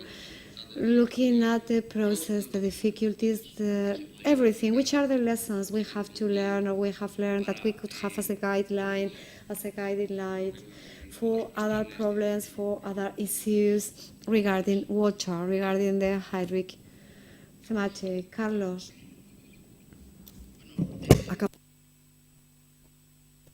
This hasn't been an agreement that has come from a situation of crisis or conflict or mismanagement, but the relationship between Spain and Portugal in this matter and in many others have been really excellent, very good neighbors and cooperation. But what is really clear is that we had the starting point of a reluctancy, lack of trust because of the things we have just said. In order for you to get the idea, really what we wanted in Spain were to move 3,500 million cubic meters per year for every kind of uses, for irrigation, for supplies, for whatever. Some of them came from basins which were not shared with Portugal. For instance, this Ebro basin, because we took water from the Ebro, from the Tajo, Guadiana, and so on. So, these situations can really be overcome.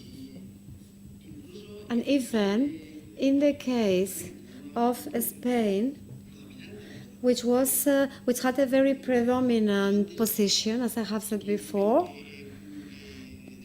but from the hydropower point of view, the relative position of Spain was really lower than the Portuguese one. We didn't have any problem to give in order to reach an agreement and in order to have a global framework agreement that could comprehend every aspect of the basins, not only the material resources of amounts of water masses, that was what mattered Portugal, but regarding the quality, we were bound to maintain certain quality in the water and also in Portugal. So I think that what has been remarked before at this table is that the negotiation is something fundamental, and the attitude of the parts in this sense too. I think this was a very nice choice and a very nice lesson. I would say that trying to match the concerns of the other party is something very important. You have really to give in. You have to act in a loyal way between both parts. This is something very important. I remember that at a certain moment at the end of the negotiation, we held a meeting in Madrid, and these meetings were held in the Foreign Office ministries. And this didn't take place at the Foreign Office Ministry. When we came to Madrid, when we arrived in Madrid, we were taken to another palace, which was the official residence of the Viana Palace, which was the official residence of the Minister of Foreign Office. And the Ambassador Spiteri was also participating in the negotiations by then. And when we were discussing the aspects, I started to shout and talking in a very loud voice. And I realized at a certain moment that this was not the right thing to do. I did apologize in front of the Ambassador Spiteri, and he told me, Pedro, don't worry, because we know that you speak like this, and we do it in this palace because nobody can listen to us. So you can stay here, you can talk, you can cry, you can shout, and nothing happens. So this was something very important because there was a very close relationship, a very close friendship. We still have got 5 minutes. Yes, we still have got 5 minutes left. We have started at 20 past 11. I have controlled it, so if there are more questions, yes, please. 3 questions, 3 very quick questions. We can see that there is a very good relationship between you both. So what about this private factor, this human factor? Does it really intervene in these discussions and agreements? And the second one regarding the workshop, since people are not always easygoing, can we learn this aspect of the negotiation? And the third one is that in these issues of cooperation, sometimes we are bound to defend the position of the organization, which sometimes is not our own one. And I think that this is something very hard too. And my question is a very private one. Should there be any limit where we should support the organization instead of negotiating something we think that is fair?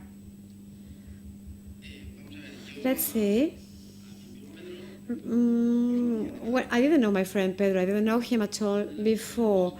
And one of the first things that I had on the table when I started to be the general director of the water issue is that these negotiations had been started in the 93, that they weren't launched forward, and we had to understand each other. And of course, the contact has made that we have got a private affection, but of course, the individual attitude it plays a very important role. So if you have got the attitude from the very beginning of never giving in, of this is what it must be, and I'm not going to amend a single word, of course this is not going to be a good thing. And the personality of each of us has really contributed a lot. Of course, in every team there were people whose attitude was different, or we we couldn't understand them so well. I couldn't understand the lawyers of Portugal that well, but that's the reason why Pedro was there.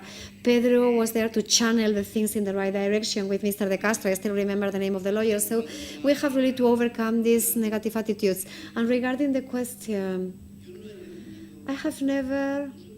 I'm not aware of having received from my organization any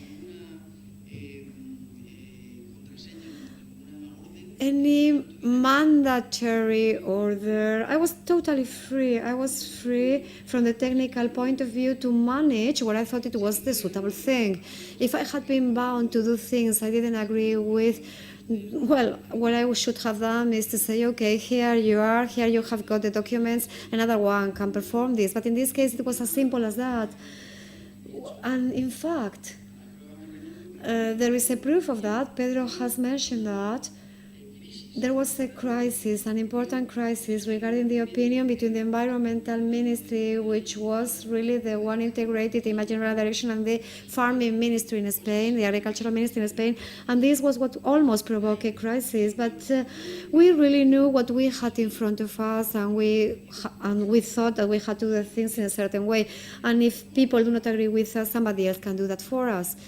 So I think that the own conscience and awareness and sense of duty is really first of all. So in order to overcome those difficulties, there have been summits of ministers, of general directions, of ambassadors, where we discussed, where we argued openly about every topic and issue. At that moment, the ministers perceived really the difficulties of the position supported by the other part and defended by the other part, and they really tried to adjust themselves to them, and there were many concessions people gave in. That was very useful. And at the end, we undersigned in a summit with the two presidents or prime ministers participating in them. Okay, congratulations on that signature. Ex post. So Carlos Escartín, Pedro Cuña Serra, thank you very much indeed for sharing with us your experience. Thank you so much.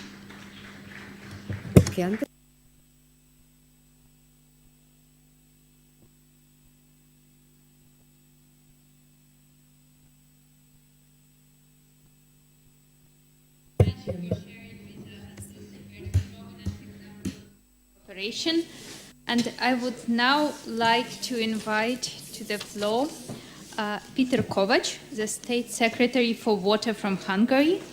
Peter is also the co-chair of the Joint Expert Group on Water and Industrial Accidents, which exists under the two conventions, the two Helsinki conventions, one being the Water Convention and the other being the Convention on the Transboundary Effects of Industrial Accidents. And we have asked Peter to focus today on the TISA cooperation. The TISA basin is shared by Ukraine, Romania, Slovakia, Hungary, and Serbia.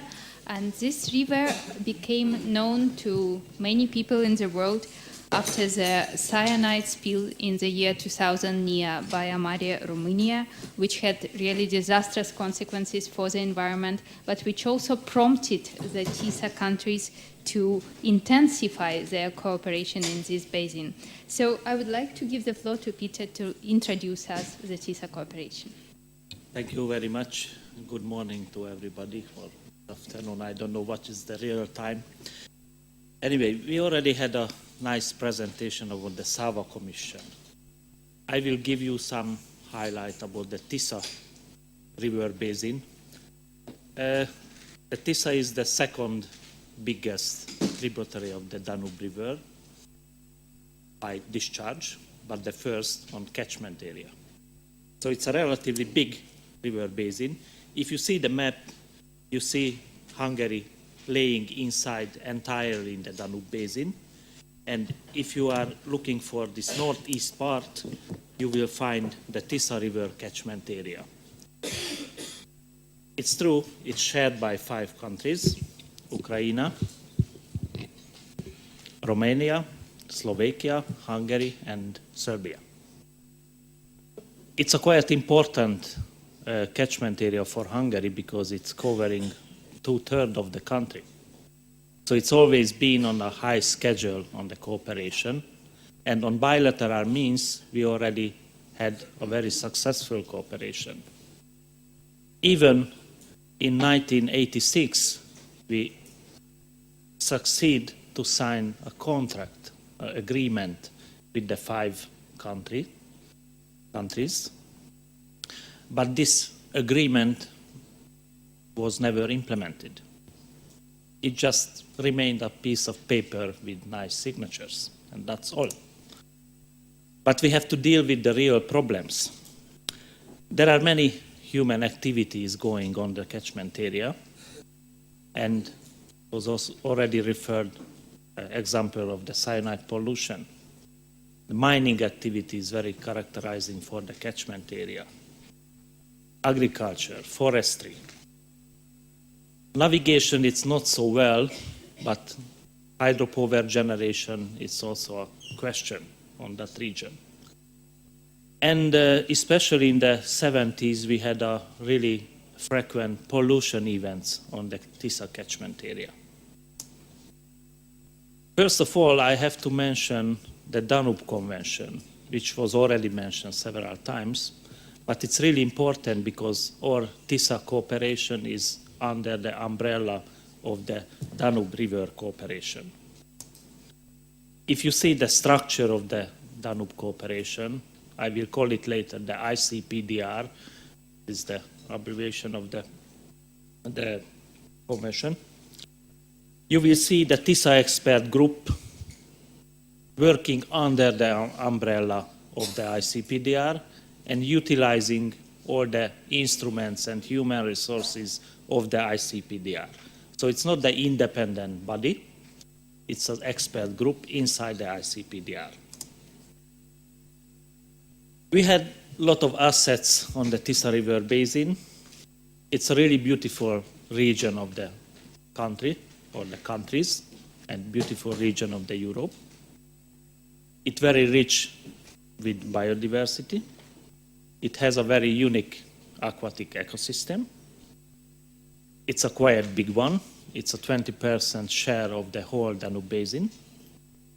And we have a lot of problems originating from different countries. I already mentioned the mining activity. It's really important factor over there. And forestry. The disappearing of the forest have a very significant effect on the water discharges. So it also has to be dealt on a wider scale. So the cooperation started long time ago. As I mentioned, we succeeded with one agreement which was not in force later on. But we pushed, and many experts tried to push this issue forward to make a formal cooperation on a river basin level. And it happens in 2004, the ministers of the relevant countries made an agreement. They undersigned the Tisa Memorandum of Understanding, which clearly described the following tasks: to develop the Tisa report, to make a status quo of the environment and the river management. And we also agreed that we will prepare the integrated Tisa River Basin Management Plan, which will be very similar to the Danube River Basin Management Plan, based on the Water Framework Directive. And we also expressed our willingness to implement the program of measures which are related to the river basin management plans. And this process has started in 2004, and just a few years ago, in 2011, this commitment was reinforced by the ministers again. What are the main pillars of the cooperation? Of course, the countries itself, because it's need the countries' willingness to participate, to cooperate with each other.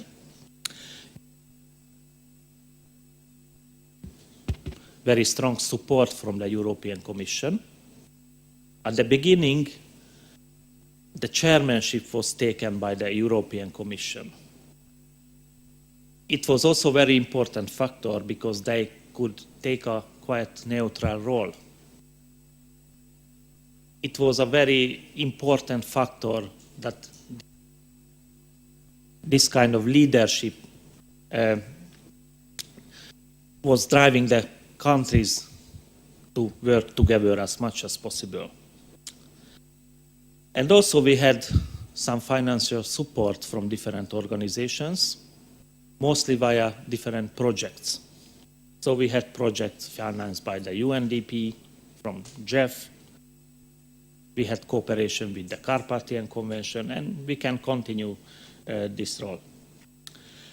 And of course, as I already mentioned, we are utilizing the existing bodies of the ICPDR. There are several expert groups in operation. And usually when we want to have some information related to the, or especially for the Tisza River Basin, we usually asking the expert groups, and the group members from these countries are sit together for a while, and they solve all problems. They supply us with information. So what we have done in the frame of the Tisza expert group, so we established the formal group.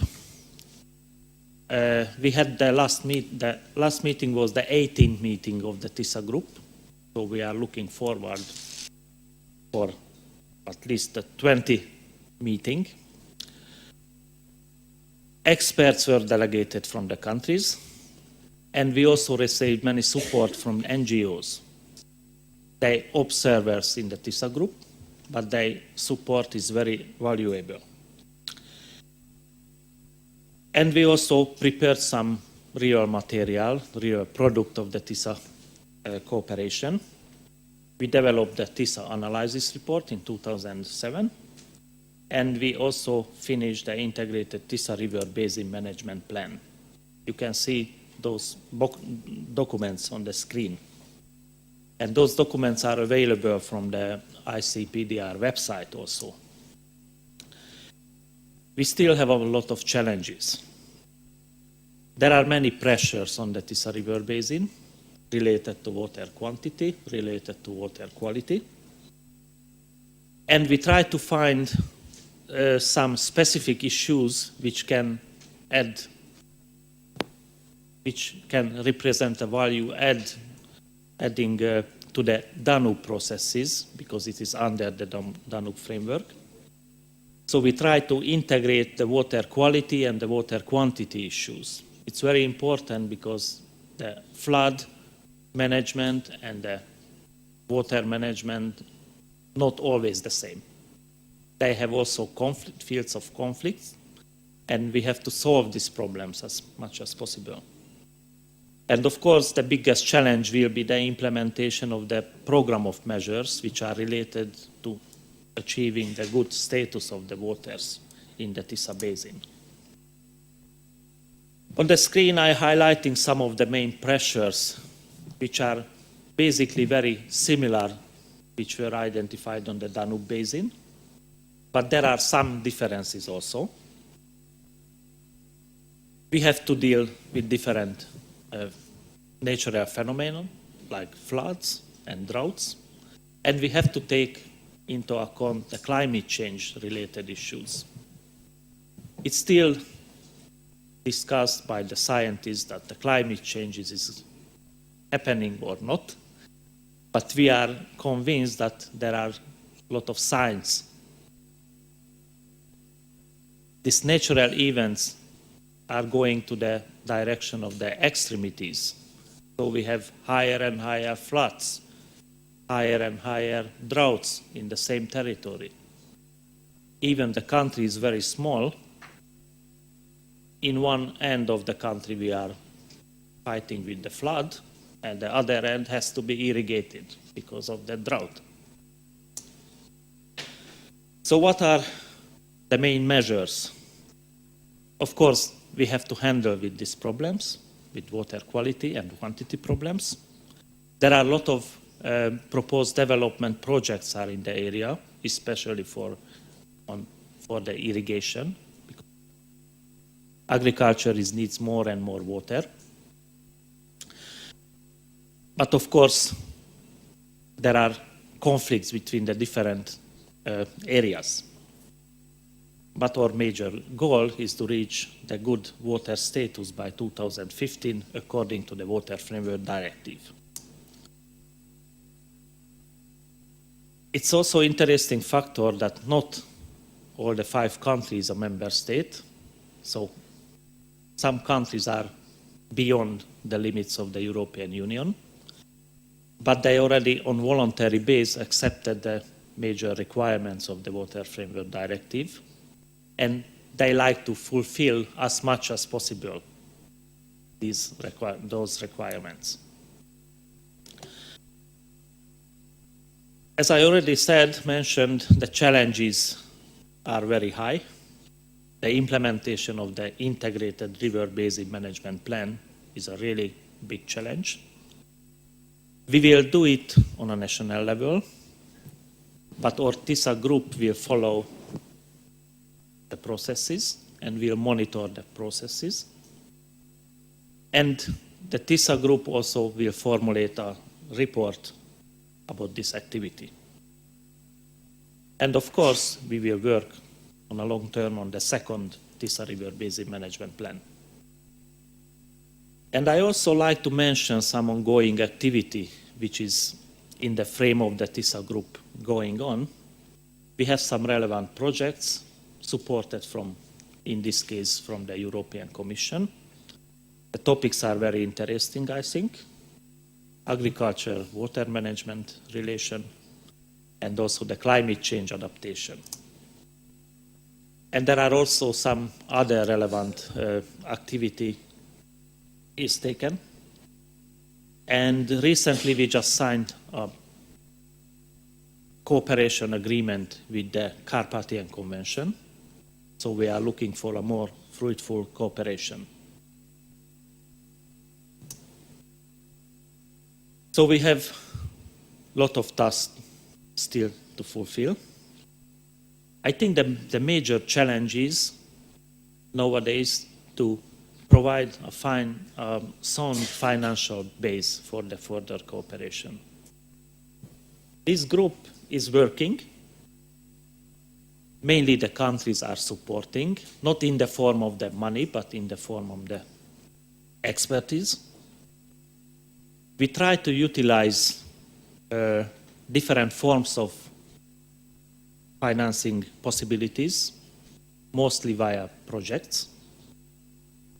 But the projects are ending after a period of time. And we also utilizing the ICPDR secretariat.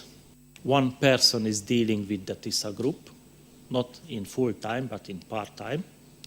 So now we have a real quest, how to continue. During the last TISA group meetings, we put this question on the table because every country has now difficulties. You know, the financial crisis is not accepting any border, so it's spreading over the whole region. So the countries has less and less resources, especially money. These countries are paying contribution to the Danube Convention. In one case, they're paying for the Sava Commission. So it's a very difficult question. We are trying to overcome this problem. But the future of the group is still had some questions. I think this kind of cooperation can be a very good exemplar as a sub-catchment cooperation. In some cases, it can highlight very specific problems. For example, on the Danube scale level, mining is not so relevant activity, but on the TISA level, it is. And also, in a smaller scale, you can have more detailed investigation of the real problems, and you can look for the real solutions as well. And of course, it could be replied in any river basin or any sub-basin. So we are very open to share our experience with anyone who is interested. And we are looking forward to continue with the TISA group. I hope we will successfully overcome the problem of the financing. We have some good signs because we are also working in the frame of the Danube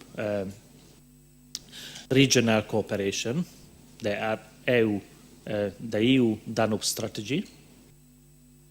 We can see also some possibilities to utilize their funds also to partially finance maybe one staff member at the ICPDR Secretariat to deal with the TISA group issues especially. So we are looking for a real solution, and I'm convinced that we will find a solution. Thank you for your attention.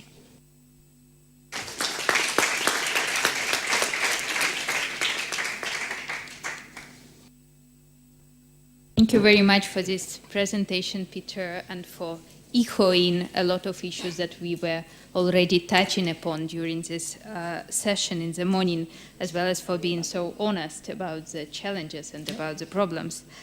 I wanted to ask you, you have mentioned the agreement with the Carpathian Convention. So what are the opportunities and challenges of working together on the sustainable mountain management and on the integrated management in the TISA river basin? Because if I understand correctly, countries are almost the same, both for Carpathian Convention and for the TISA group. Yes, of course. I think the cooperation needs is very evident. As I already mentioned, deforestation, for example, a very significant problem.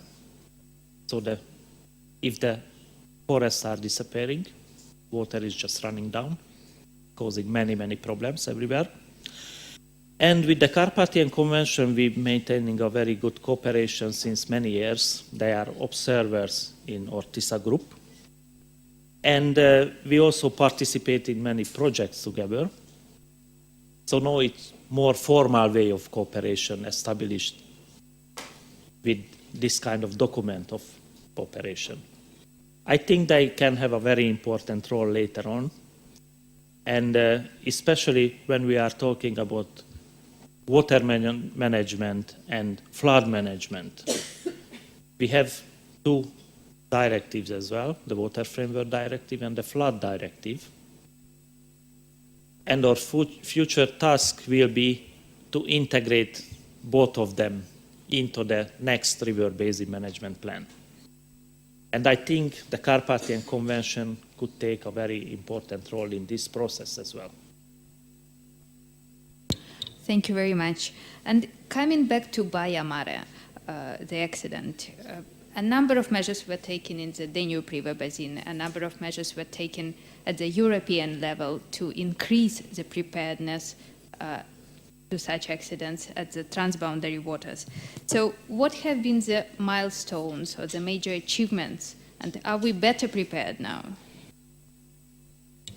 Yes, of course, the Baia Mare accident was a very significant milestone if we are talking about accidental pollution prevention.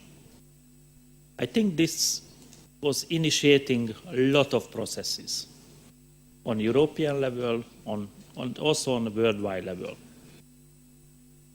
I think it was a very important lesson. For example, in the European Union, several directives was developed after the Baia Mare accident. For example, on the environmental liability. Also, directive was developed on mining waste. They are very important. And also, some other documents on the UNEC level was developed. For example, the civil liability protocol. Unfortunately, we can say that there are still some gaps remained. we hope that such a kind of accidents will never happen again. But I can just recall your attention that 2 years ago in Hungary, there was a very serious accident with the red mud, which is a kind of waste, was polluting the Danube River on some way. So those accidents happens and will happen probably, despite of any strong legislation. I think after the Baia accident, a lot of countries had introduced new, more stringent control of this kind of facilities. But this control not working always on the proper way. You can have a very nice legislation, you can have a very good ideas about the prevention, about the contingency, how to deal with such accidents. But in many cases, it cannot help alone. And I think to avoid the transboundary pollution, it's very important to trust with the other countries. If you have a notification in time, you can do many things. If you don't have a proper information, you will have a problem.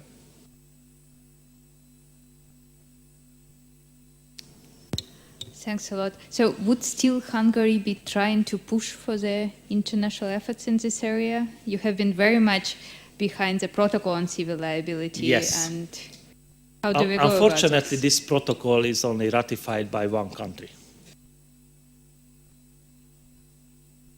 It's very interesting because it was signed by, if I correct, 24 countries. And it's also a really interesting case. What happens if a big company making a big pollution, the next moment they are bankrupting? Who paying for recovering for the environmental damages? So it could be a very tricky question. We can talk about good insurance policy, some financial funds raised by the companies, but they are still in theory. Recently, we organized a small conference on the civil liability in Budapest, Hungary, and we also invited the representative from the insurance sector. They were very willing to participate, to give support. But I think nothing has happened since that conference. So it's still in theory. Everybody is accepting that the polluter has to pay. But who is a polluter? So the civil liability can help on some way, but there are also some conflict with the present EU legislation, which is under investigation. So, of course, we ratified the protocol before we were entering into the European Union. So now the member state has some kind of obligation to ratify or not ratify alone, only with the Commission or not. So it's, again, a very tricky juridical question. We think that it could be a useful instrument, but it has to be enter into force first. Of course. Would we have questions from the audience? Yes, please. Sí, yo creo que ha tocado en un punto. Have touched an important, a delicate, a sensitive point. There are hydrological plans, but the measures to implement them, you find difficulties in almost every country to implement these measures. My question is, if at the end we are going to ask the users to pay for the measures. It would be interesting to ask, and I also can ask Carlos Escartin and Pedro Sierra, the previous speakers, would it be possible to create water users organizations on an international level that is for transboundary catchments or basins? For example, for the case of agreements between Spain and Portugal, by way of example, just to monitor water management during drought episodes or flood episodes, for example. No? I think the cooperation is very important in the implementation. If the river is, let's say, the border between two countries, if we want to improve the water quality, we have to do it on both sides, I think. So it's not enough if one country is dedicated to achieve some goal. They have to cooperate. It is the same with the upstream and downstream countries. They have a counter interest in some ways. If an upstream country wants to storage a lot of water, downstream country can have some problems later on. If the water is stored, it might create problems, for example, with irrigation if there is no enough water. I think we already had some good exemplars in the United States and Canada, how they are regulating the flood. So Canada is keeping the water, and later on it paid back on a different way from the USA. So the implementation of the program of measures are really only successful on a case when all the countries are partners on the same catchment area. Monitoring, very important. Countries have to share their information. They have to provide data in time. And of course, this kind of cooperation is a very good basis for that activity. When we can harmonize our activities, it also means that we can economize a lot of financial resource, some money,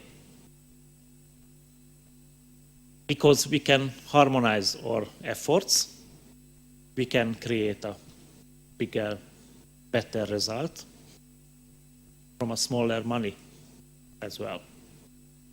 If we are sharing or combining with our forces, we can have a much, much, much better results.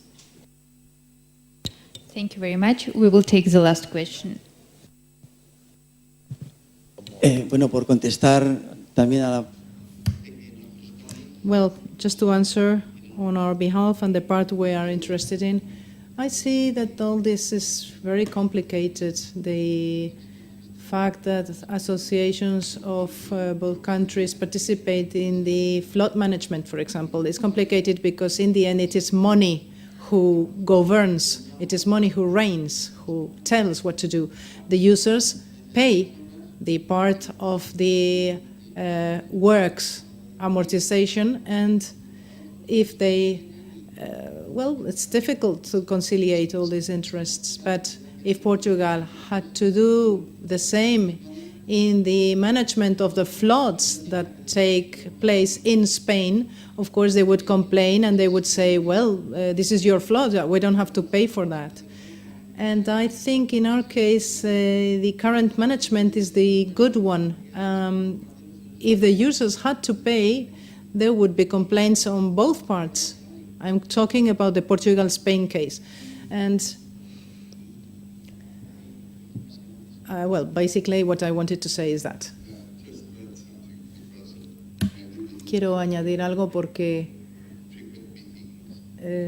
creo que se hacen reuniones frecuentes entre usuarios de distintos países y deberían tener una perspectiva más grande de los impactos externos y internos. Y creo que es útil y no es una cuestión fácil, porque no solo se habla de una confrontación aguas arriba y aguas abajo, sino... But can't be avoided. There will be always a conflict. Carlos mentioned flood regulation in Spain is, of course, very useful for Portugal. But there is some kind of deregulation of river flows with excessive upstream regulation. Then in summer you simply don't have any flow downstream.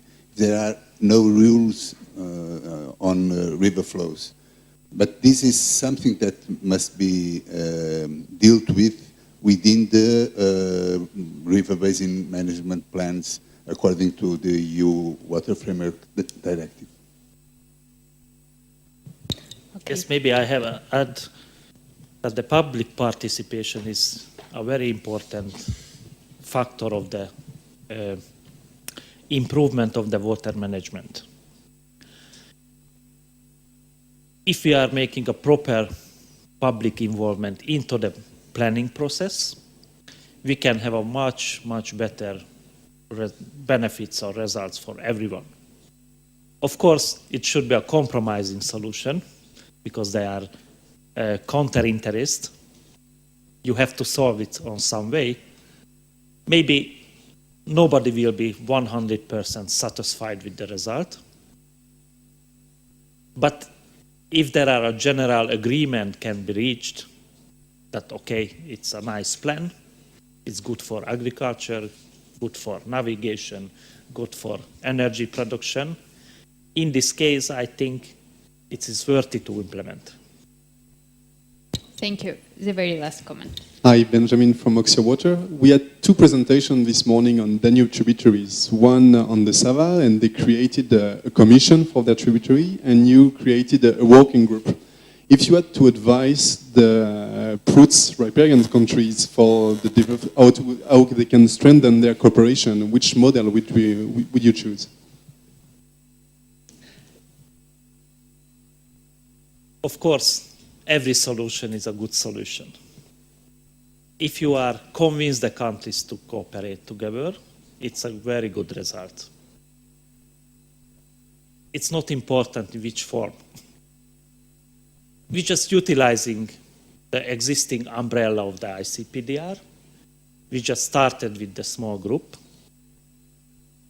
It's seriously discussed many times if we have create a separate secretariat or not. So far, we are satisfied with the group level activity.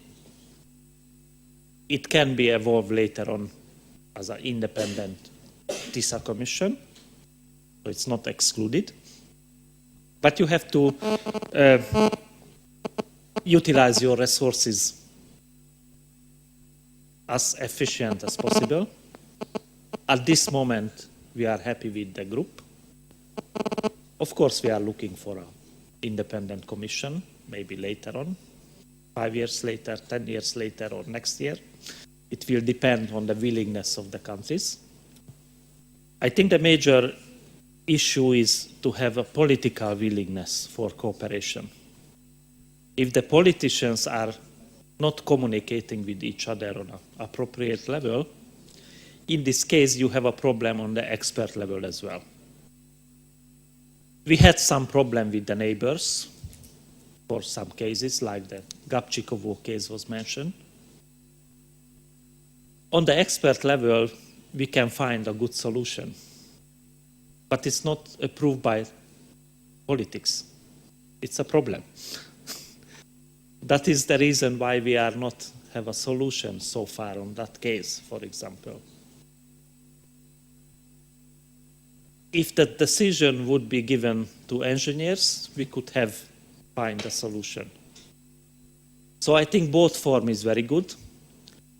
It was, let's say, a historical case that the Sava Commission was emerging after the Balkan War. I think it's also a very good, important commission. And also my colleague mentioned that on the Danube, for example, 2 commissions exist. One is only with navigation. The other is only on the protection on the Danube River. So maybe the Sava is the best because they are combining all the problems into one body. Maybe the existing Danube commissions are very good, where they separated a little bit. So any form is accepted, I think. So the major issue is to have an agreement between the countries and the willingness. Thank you very much, Peter. Thank you very much, everybody. And we wish a lot of political will to the TISA cooperation and all of us. Thank you. Thank you.